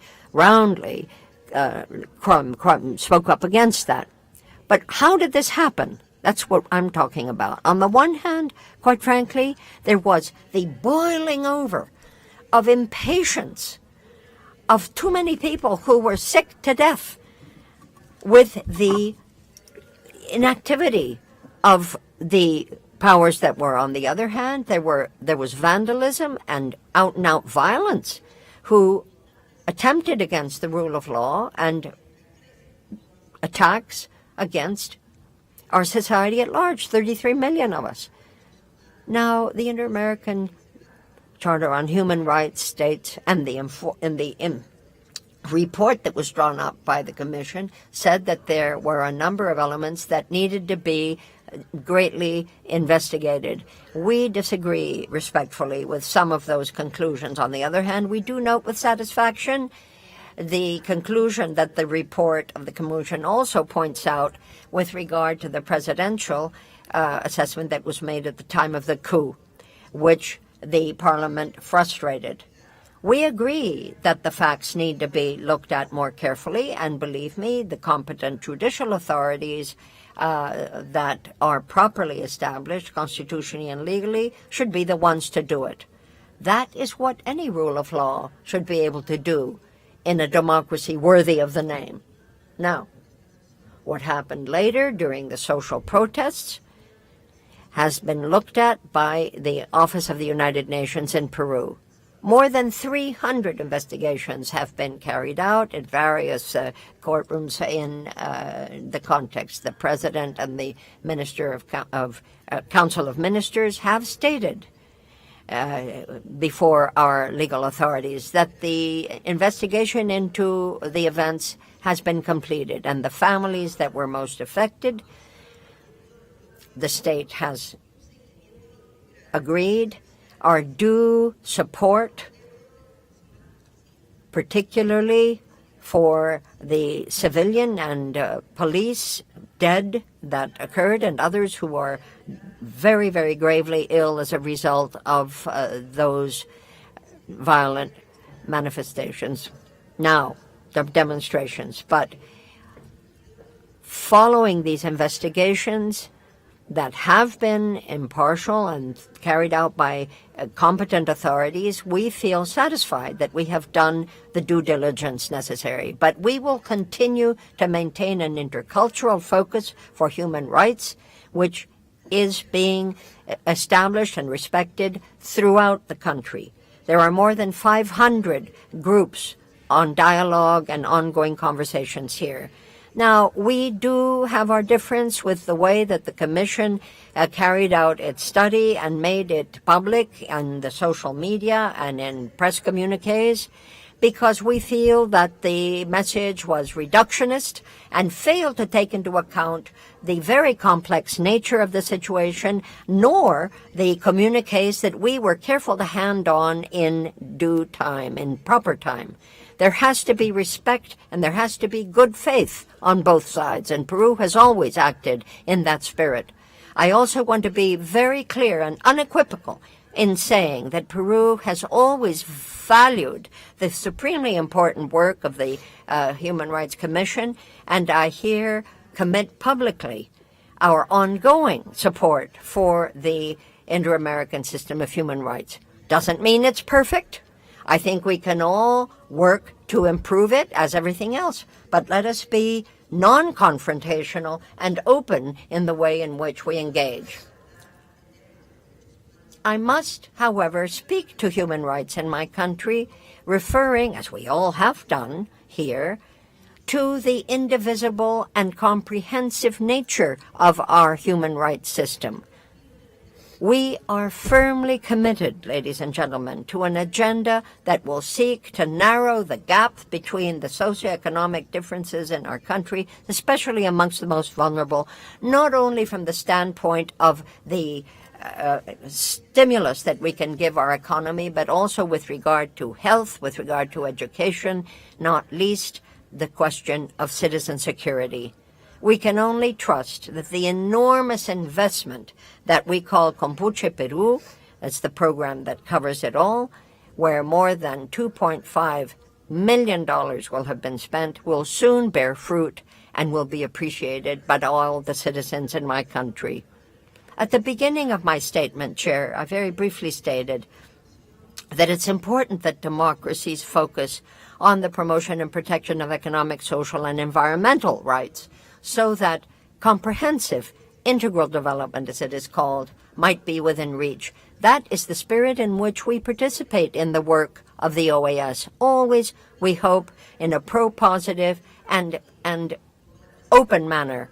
This list is not exhaustive, but let us say that as chair of CD, the work of the Inter-American Country for the CICAD and a group of experts, the advances that have been made in the Inter-American Declaration of Indigenous Peoples, and the undeniable and unvarying commitment that we have to support leadership and progress among American women, or the fight against all types of discrimination. From that pluralistic platform, we maintain our position pro-multilateralism, pro-dialogue, and pro-a positive but diplomacy that can help us be as positive as possible in promoting and protecting the citizens of our region, human rights, security, and development, the four pillars that are the very structure of this organization.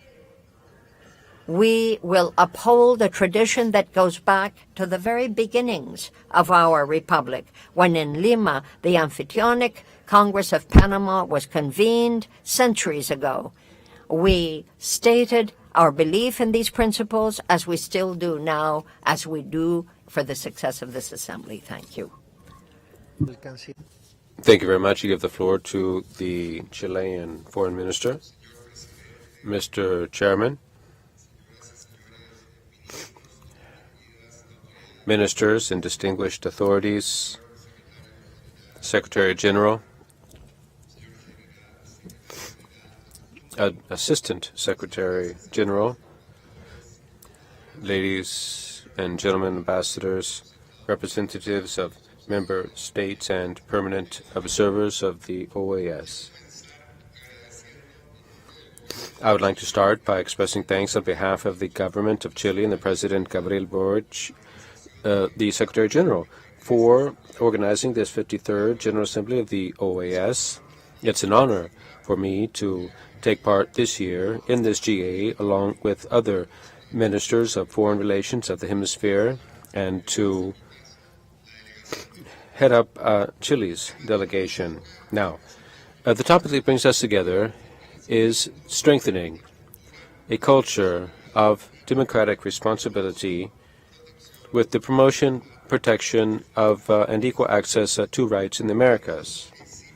These are principles and values and concepts with which Chile identifies and deems to be essential for the development of our communities. Now, we understand that nowadays democracy and the full respect for human rights are not things we can take for granted.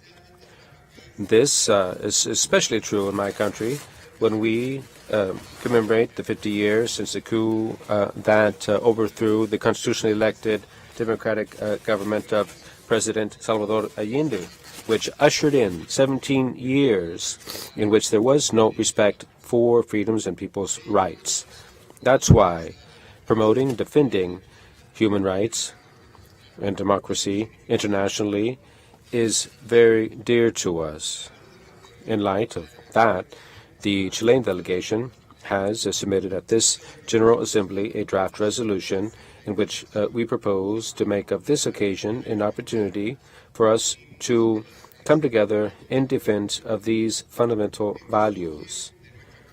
This stems from our concern for the challenges and threats that the different democracies in the world face, and our hemisphere is no exception. With a loss, deterioration of people's trust in democracies, President Boric said that the problems of democracy can only be solved with more democracy, not less democracy, end quote.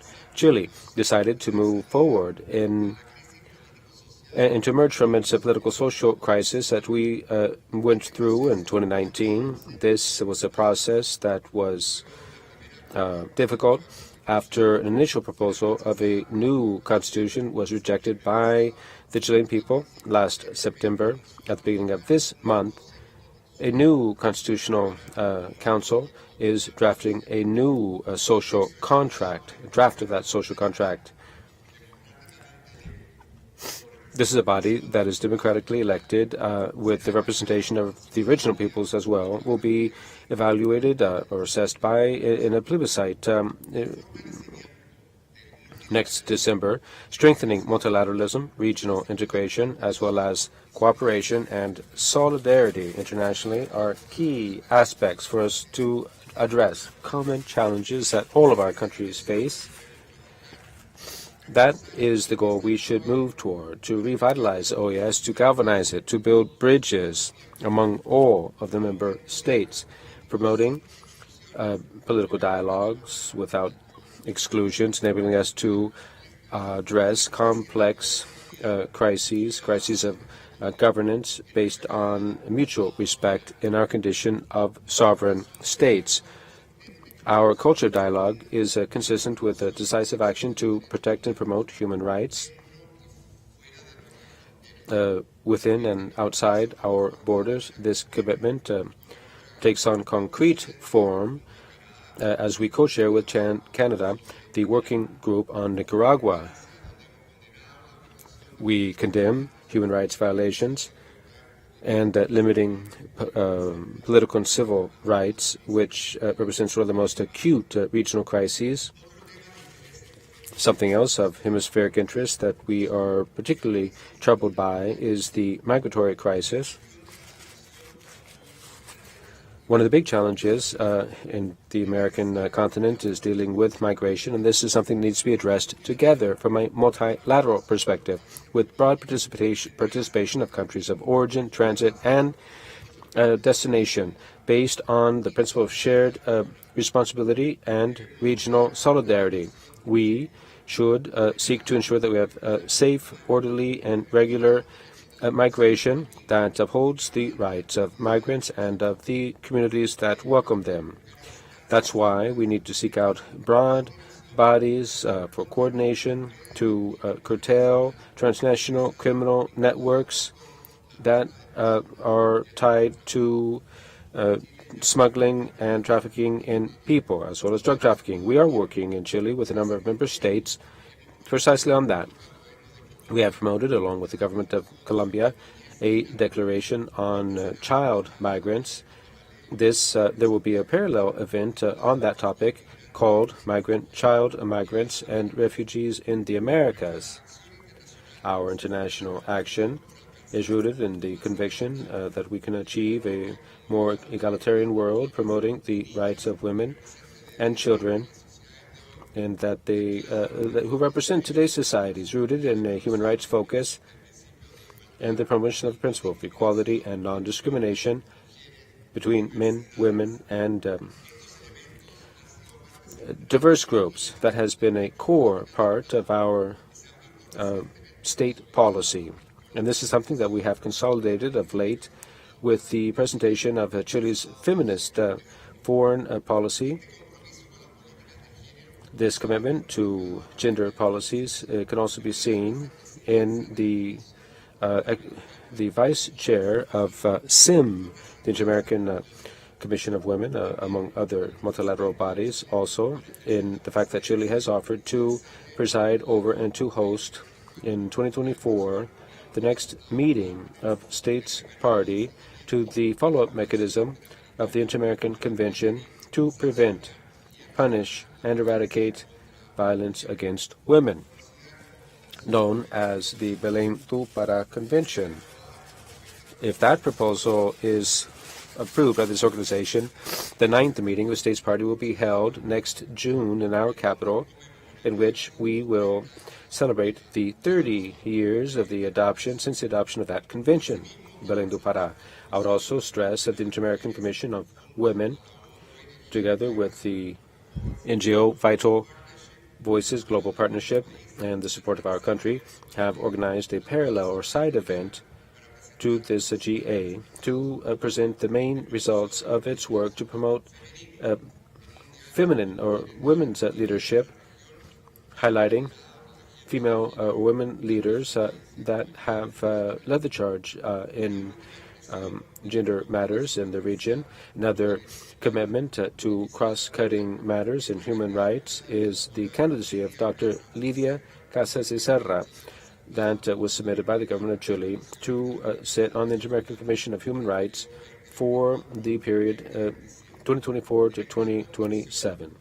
We believe that Dr. Casas, given her professional background in international law and human rights, international human rights law, will make a contribution to the coordinated work by states to promote and protect these rights throughout the hemisphere. The promotion and the defense of the fundamental principles of our societies, democracy and respect for human rights, should be matched with fair, inclusive, integrating development that includes topics such as AI, cybersecurity, or a transition toward clean, sustainable, and renewable energy sources. It's necessary for our states to collaborate and work together for us to achieve these commitments later on, with a view always toward the greater well-being of our peoples and to protect human dignity. Mr. Chairman and distinguished delegate of the plurinational state of Bolivia has referred to our bilateral relations with that country. Our sister republic, Chile, has historically been more than willing to engage in dialogue and to negotiate on matters of common interest with Bolivia.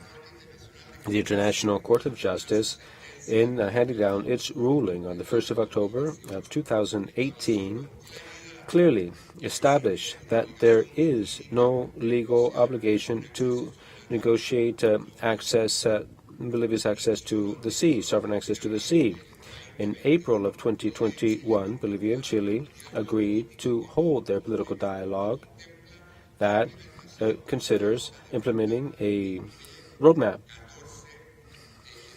to cover 14 different thematic areas, each one to strengthen the bilateral agenda, substantive one that goes beyond that which is in the Hague Court's ruling.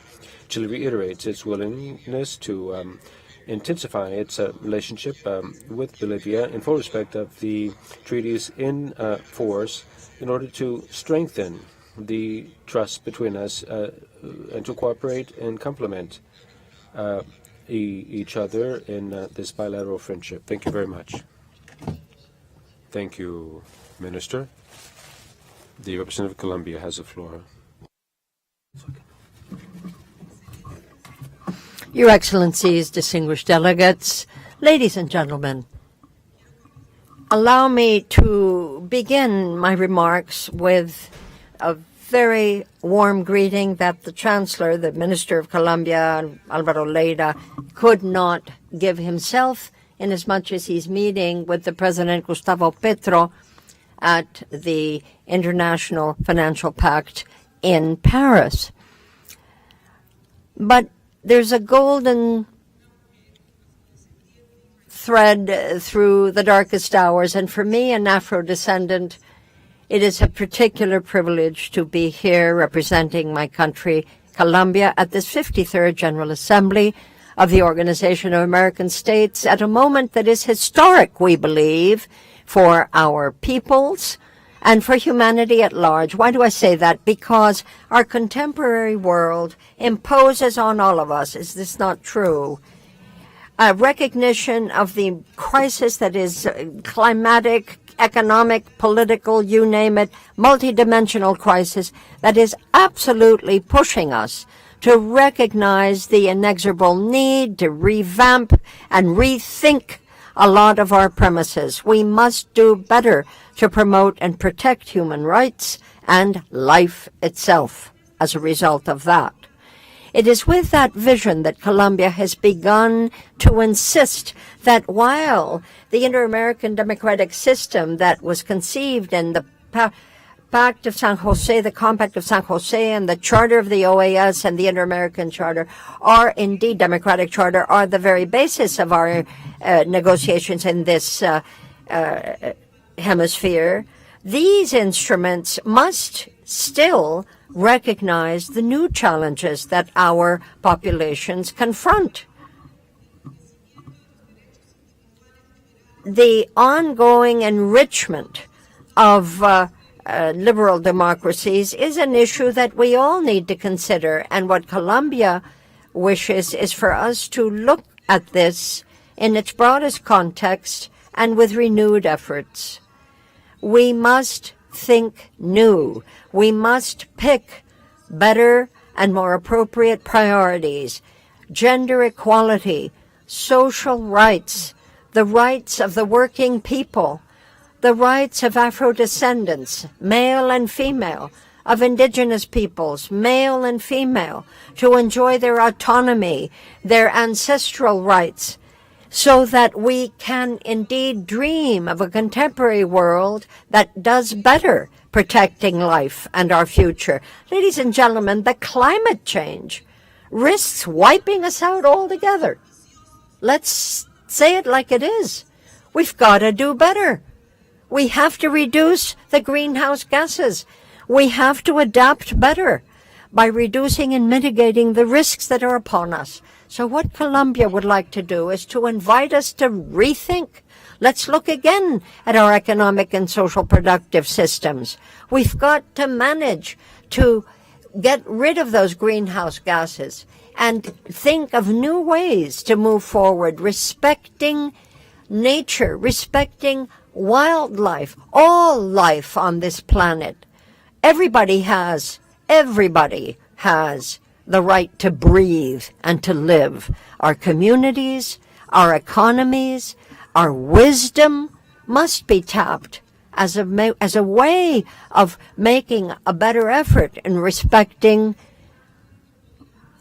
equality in the face of climate changes. We insist that we do better in terms of tapping an innovative way forward to make better use of the financing we may have and to look at alternatives. So, for instance, the debt for nature swap and so many other formulas that have been put forward and that deserve a chance, so that the cost of the particularly high finance involved for low and middle income countries to try to harness these climate perils is made easier to bear.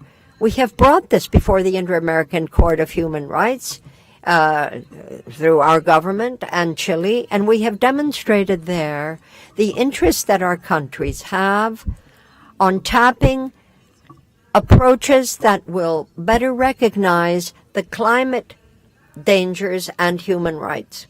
We invite the member states here to give some thought to all of this and maybe submit written comments to put before the court. Ladies and gentlemen, migration, globally and internationally, are a matter for very deep thought.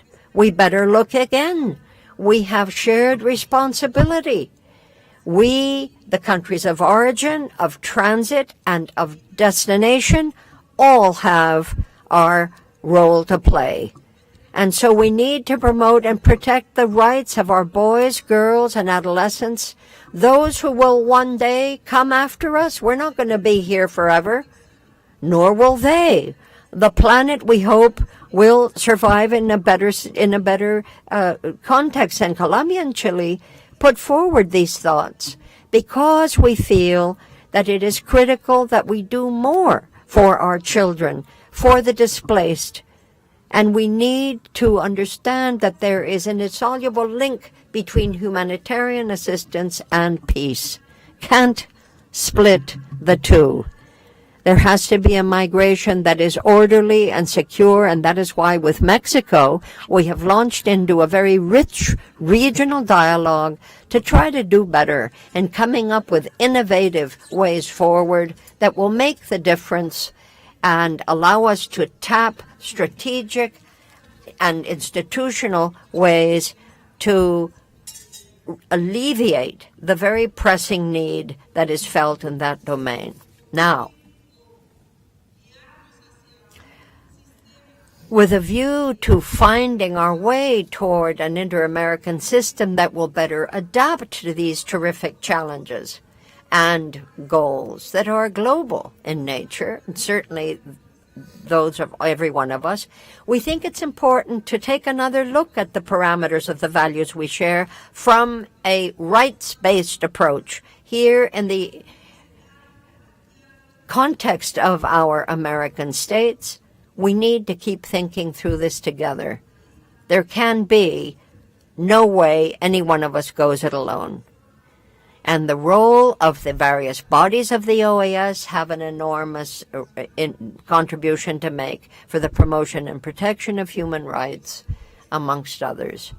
And proof of this, we saw last June 9th, a launching with the Inter-American Commission on Human Rights of a new system on the basis of premises that the Commission put together based on conversations we launched in Colombia back in 2021 with a view to carry out structural changes that would make it easier to promote and protect human rights in our country with the support of the Inter-American human rights system. Thank you. Palabra al Thank you. I give the floor to the Minister of Costa Rica. Thank you. Mr. Chairman of the General Assembly, Ministers, Secretary General, Assistant Secretary General, Your Excellencies, representatives, and delegates. We come together at this historic moment to celebrate this GA called upon to think about the promotion and protection of human rights in the Americas, equal access to human rights, and it falls to us then to address the fundamental rights of citizens of our region, and it is unavoidable that we should start by recognizing democracy as a fundamental aspect for there to be full enjoyment of human rights. The Inter-American Democratic Charter reminds us that democracy is not a privilege of the few, but an indispensable condition for the effective exercise of fundamental freedoms and of human rights by citizens of the hemisphere. Any society that isn't that systematically violates rights is not democratic. In our region, there is a true erosion of democracies, especially in the sister republics of Haiti, Nicaragua, and Venezuela, which have the absence of a democratic governance, which is breeding ground for intolerance, exclusion, fragmentation, and violence. Our deep concern for the steep challenges faced by Haiti have spurred us to join efforts in the Group for Haiti, whose actions seek to mitigate multilaterally and regionally the multidimensional crisis, the social, health, food, political, environmental crisis that is made that much worse by extreme violence perpetrated by armed gangs. This situation has a very deleterious effect on the society, especially young people, women, and girls. Costa Rica will continue to collaborate with concrete actions that will enable that country to retake its path toward peace and democracy. The situation in Nicaragua is, for Costa Ricans, also a concern of daily consternation. We are united by ties of family and the economy and history and culture. However, calls made by the international community have not been heeded, and the government of Nicaragua still isn't acting. It's not willing to dialogue or to allow for citizen participation in any political social venue in the country. The reprisals against citizens inhibit citizens from fully exercising their rights without there being any place or way for them to express their beliefs or opinions and their frustrations. Good governance starts with free and universal elections that are rooted in robust institutions and that are internationally recognized. That is the only way you can have the full exercise of democracy in Nicaragua. The situation in Venezuela is also something that concerns us. The government of Venezuela needs to move toward democracy again, and the announcement of elections is a positive sign, but they need to be free, transparent, inclusive, fair, with broad participation, and under international observation, scrutiny. The international community has the obligation to ensure that these elections be truly democratic for Venezuela to return to a democracy with the rule of law and the promotion and protection of human rights. Costa Rica will continue making calls for democracy whenever and wherever necessary to build and maintain peace, to consolidate democracy and the institutions of democracy within this organization, which is the most natural region multilateral venue for us to defend these principles. The rest of the region is not immune to contradictions and violations of human rights. Our states, to a lesser or a greater degree, see some erosion of the independence of their institutions. Citizen insecurity grows, and structural gaps that we see in different realms make it very difficult to achieve sustainable development or to move toward the 2030 agenda. Poverty and extreme poverty that some of our citizens find themselves in hinders their access to basic services such as good education, a comprehensive health care system, good jobs, and that just makes them less tolerant with the status quo and frustrated expectations to seek out to improve their lot in life. Now there's a poem, Home. She said that you only leave your home when your home does not enable you to stay. No one puts their children on a boat unless the water is safer than land, end quote. Ladies and gentlemen, migratory flows in the region are the result mostly of a lack of opportunities, or people are compelled for reasons of insecurity to migrate, and this can only be overcome by working together on multiple fronts, multiple levels. Migrants are affected not only socially, but they fall victim to transnational organized crime and other dangers. International cooperation and humanitarian assistance are indispensable to support countries such as ours, which has increasingly fewer resources with which to help these populations, to enhance countries' ability to welcome migrants, and to strengthen migratory policies.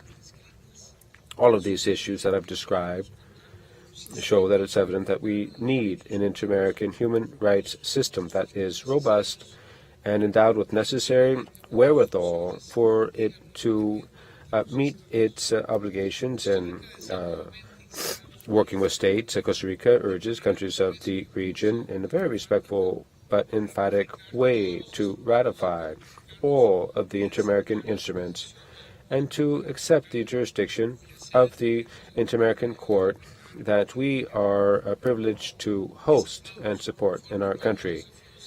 So, as more challenges become evident, there are human rights affecting, that is, new generations need to have their human rights protected.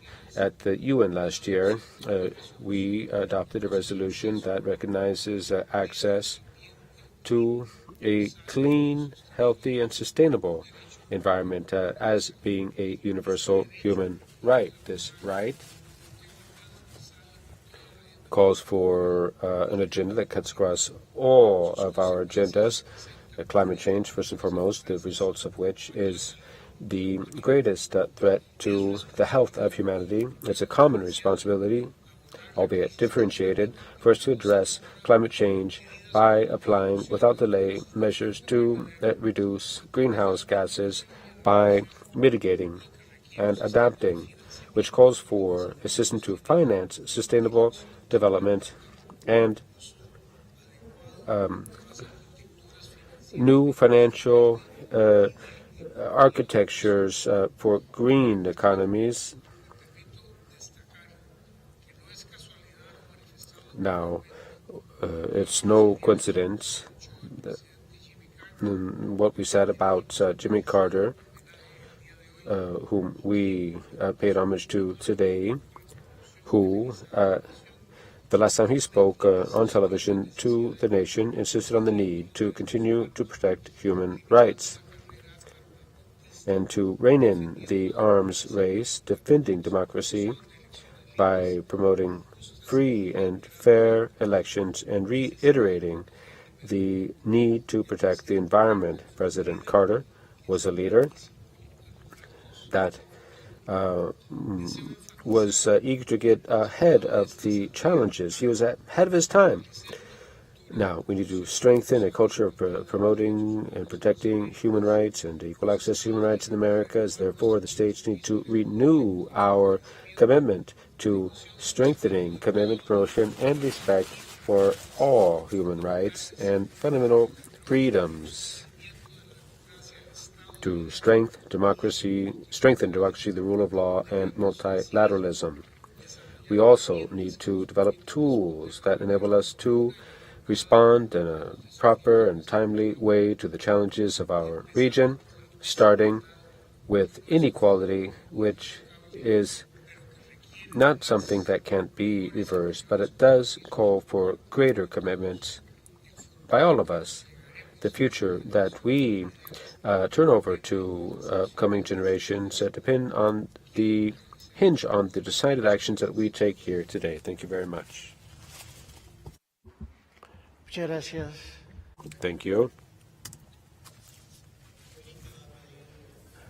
Dominica has asked to wait to take the floor, so we give the floor to Ecuador.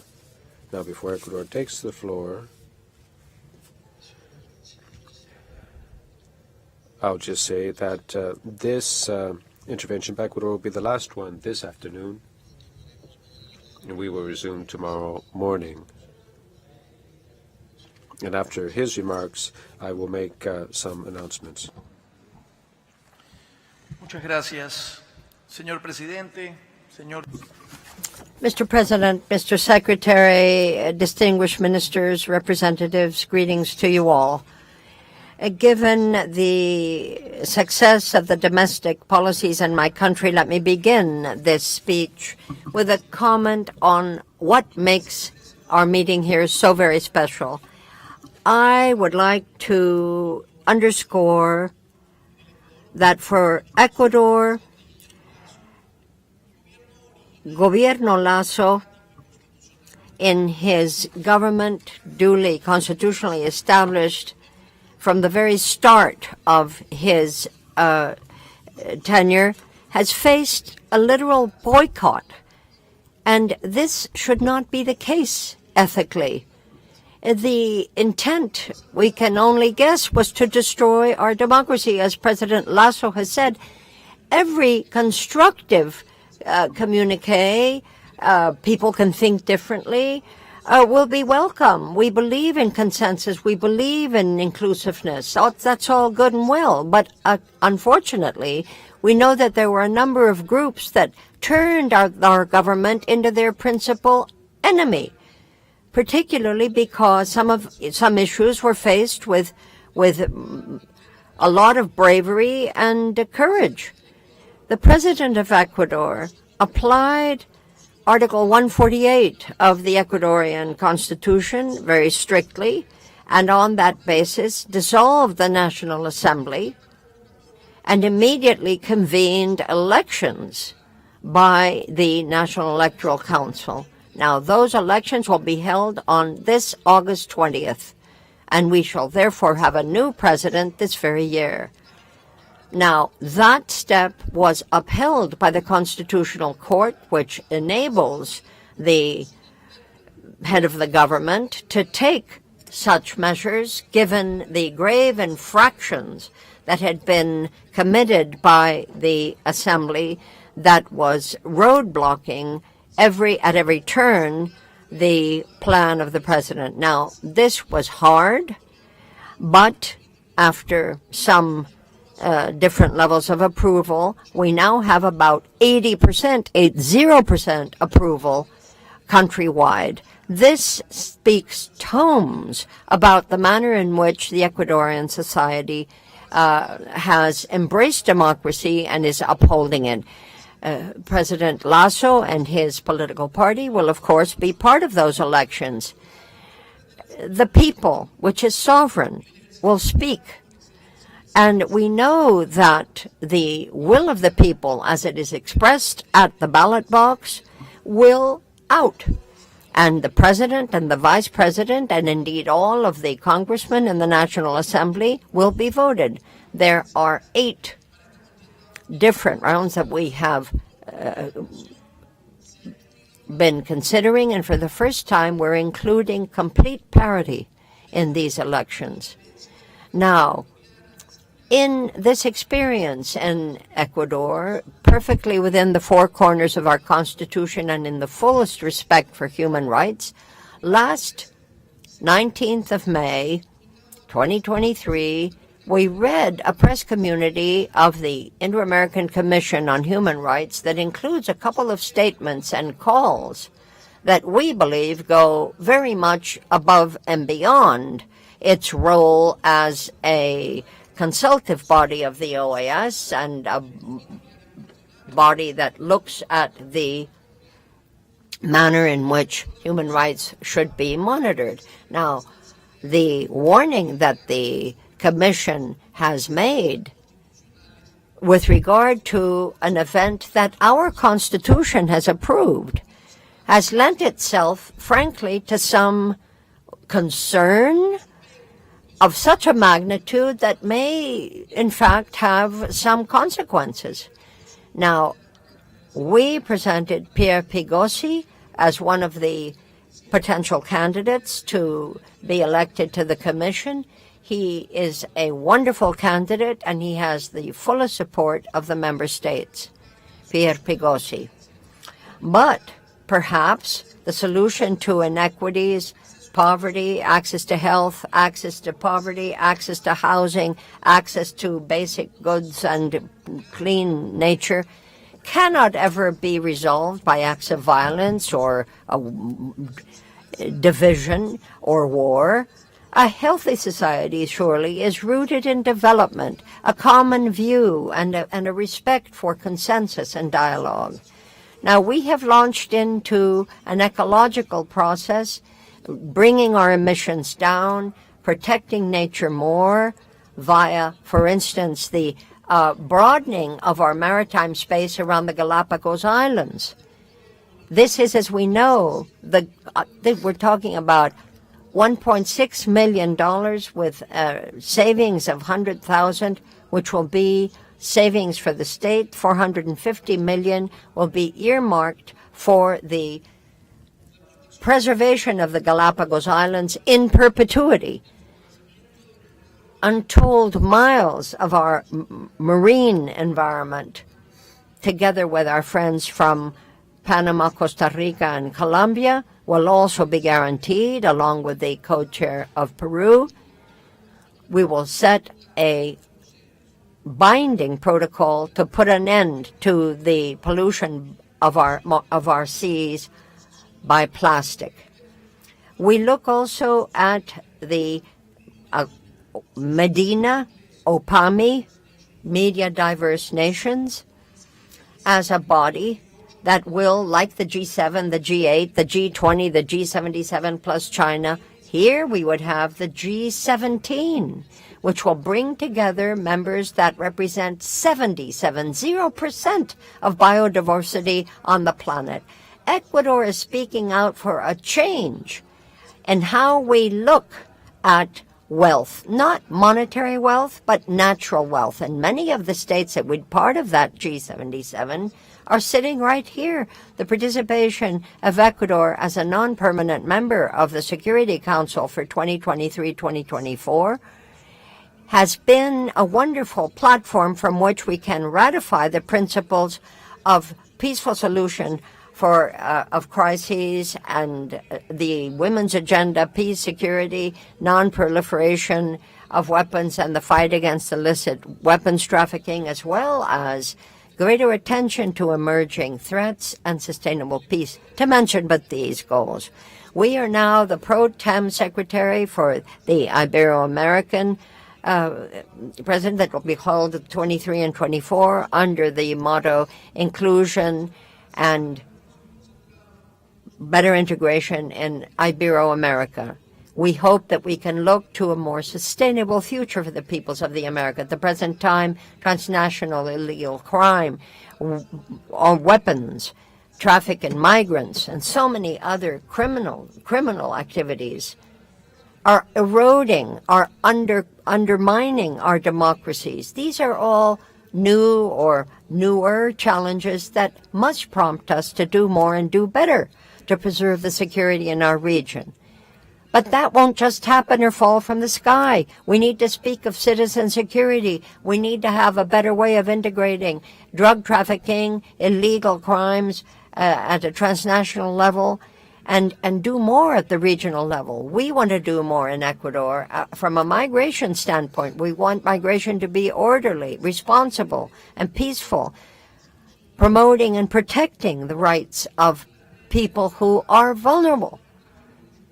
We are against the illicit trafficking in migrants and in all persons to end.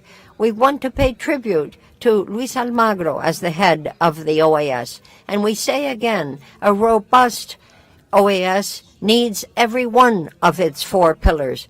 And only we, the member states, can lift them high and live up to that commitment, leaving no one behind. Thank you. Thank you very much, Minister. The delegation of Chile would like to make a brief statement, I believe. You have the floor. Chile?